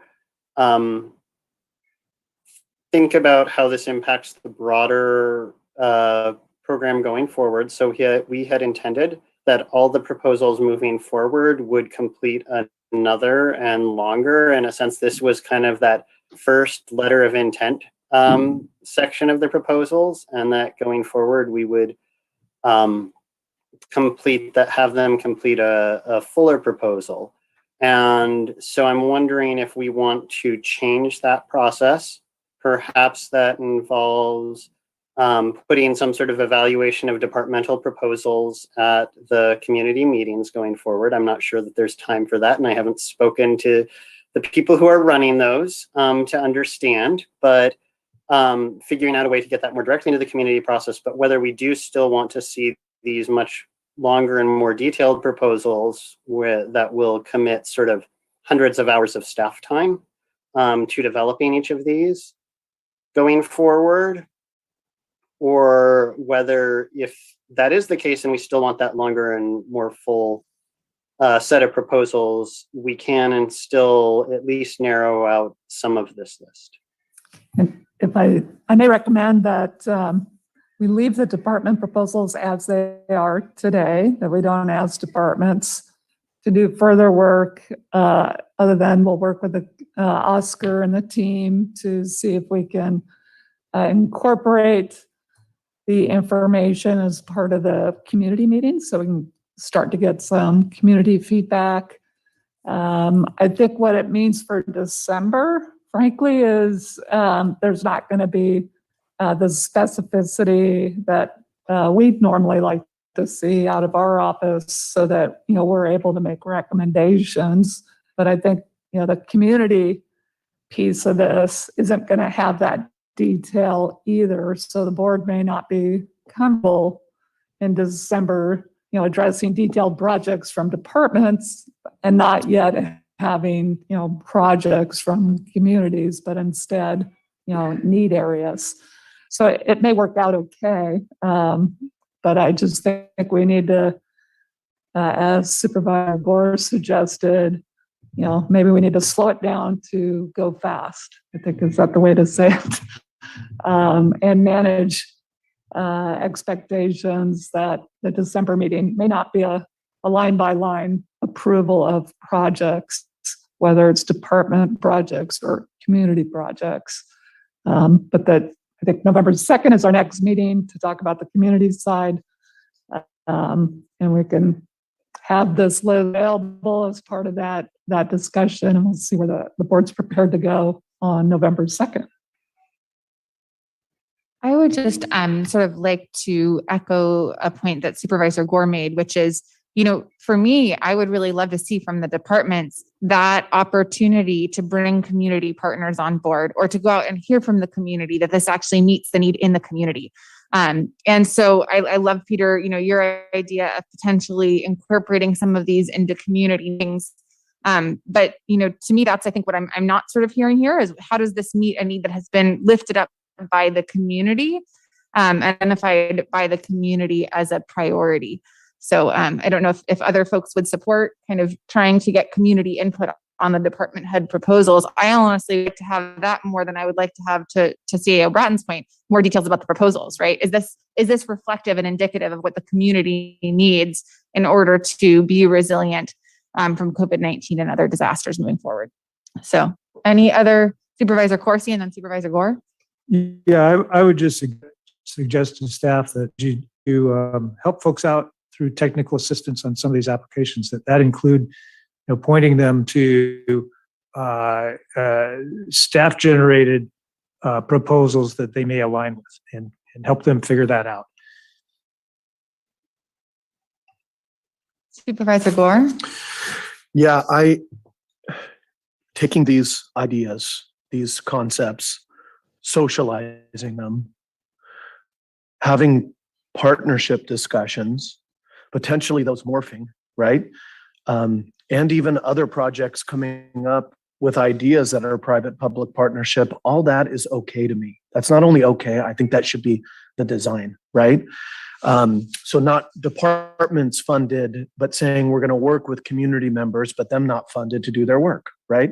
Not community members funded, but not also leveraging one-time investment into institutional improvements, like getting people into FQHCs and other things, and into our health and human services and CDC programs and things like that. So, those kinds of things I think are just so important to use one-time money for.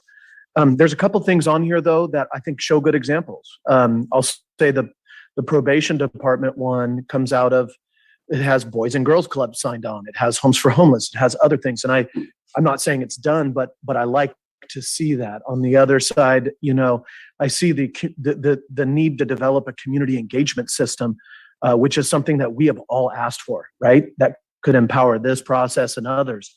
Those are things that really shine bright to me. And, while I understand the need for records digitalization and GIS mapping and other things, I think, we could keep those on a list, but I would almost like that to be a separate list for us consideration later this year. So thank you. And I appreciate the leadership on that.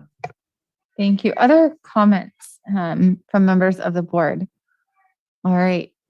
Seeing none, or Supervisor Gorin, you look like you might go for it. I have a pounding headache, so I'm not I'm sorry. thinking. Clearly, I may or may not agree with Supervisor Gore. I think people are important, but some of the issues like digitization of records remain incredibly important. So I want to lose sight of some of those departmental requests.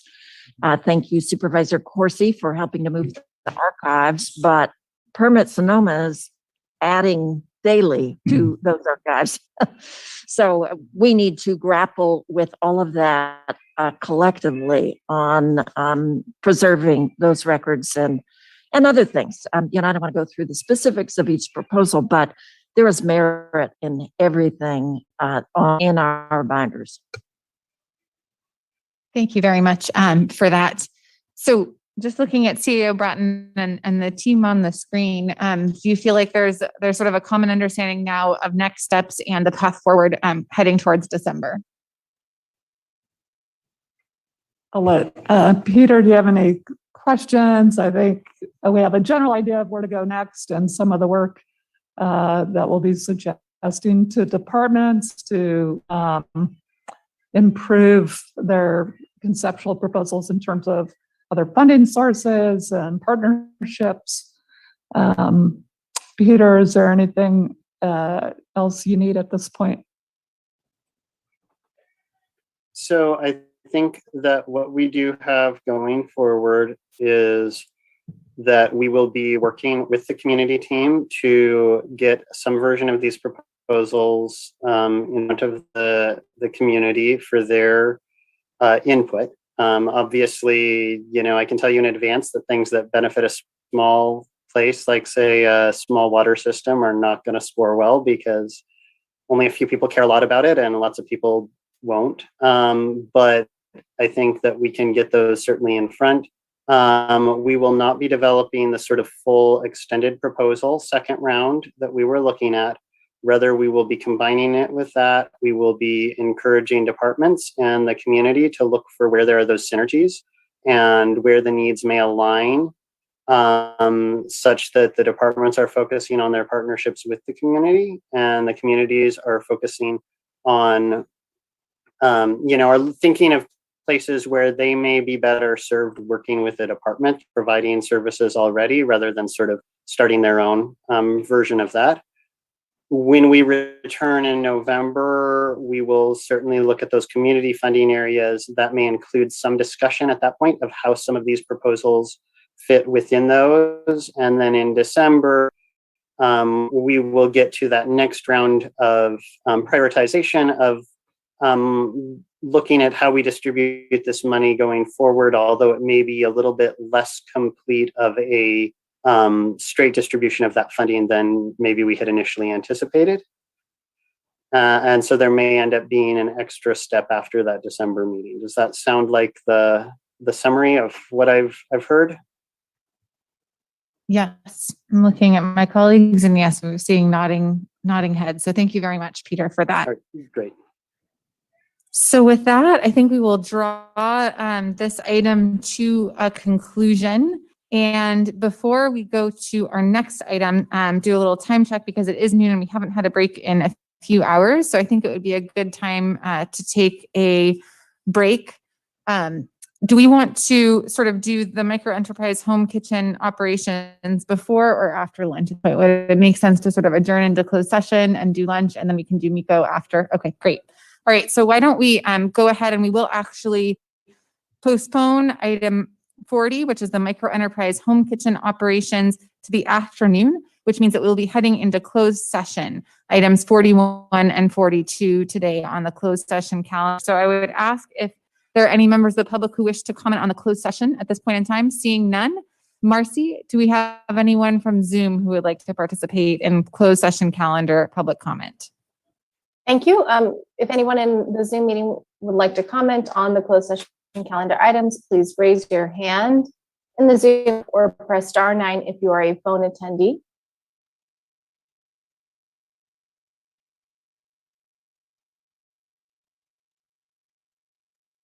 And there are no hands for comment. Thank you very much. So with that, we will go ahead and adjourn into closed session. I do not anticipate returning until at least 1 o'clock.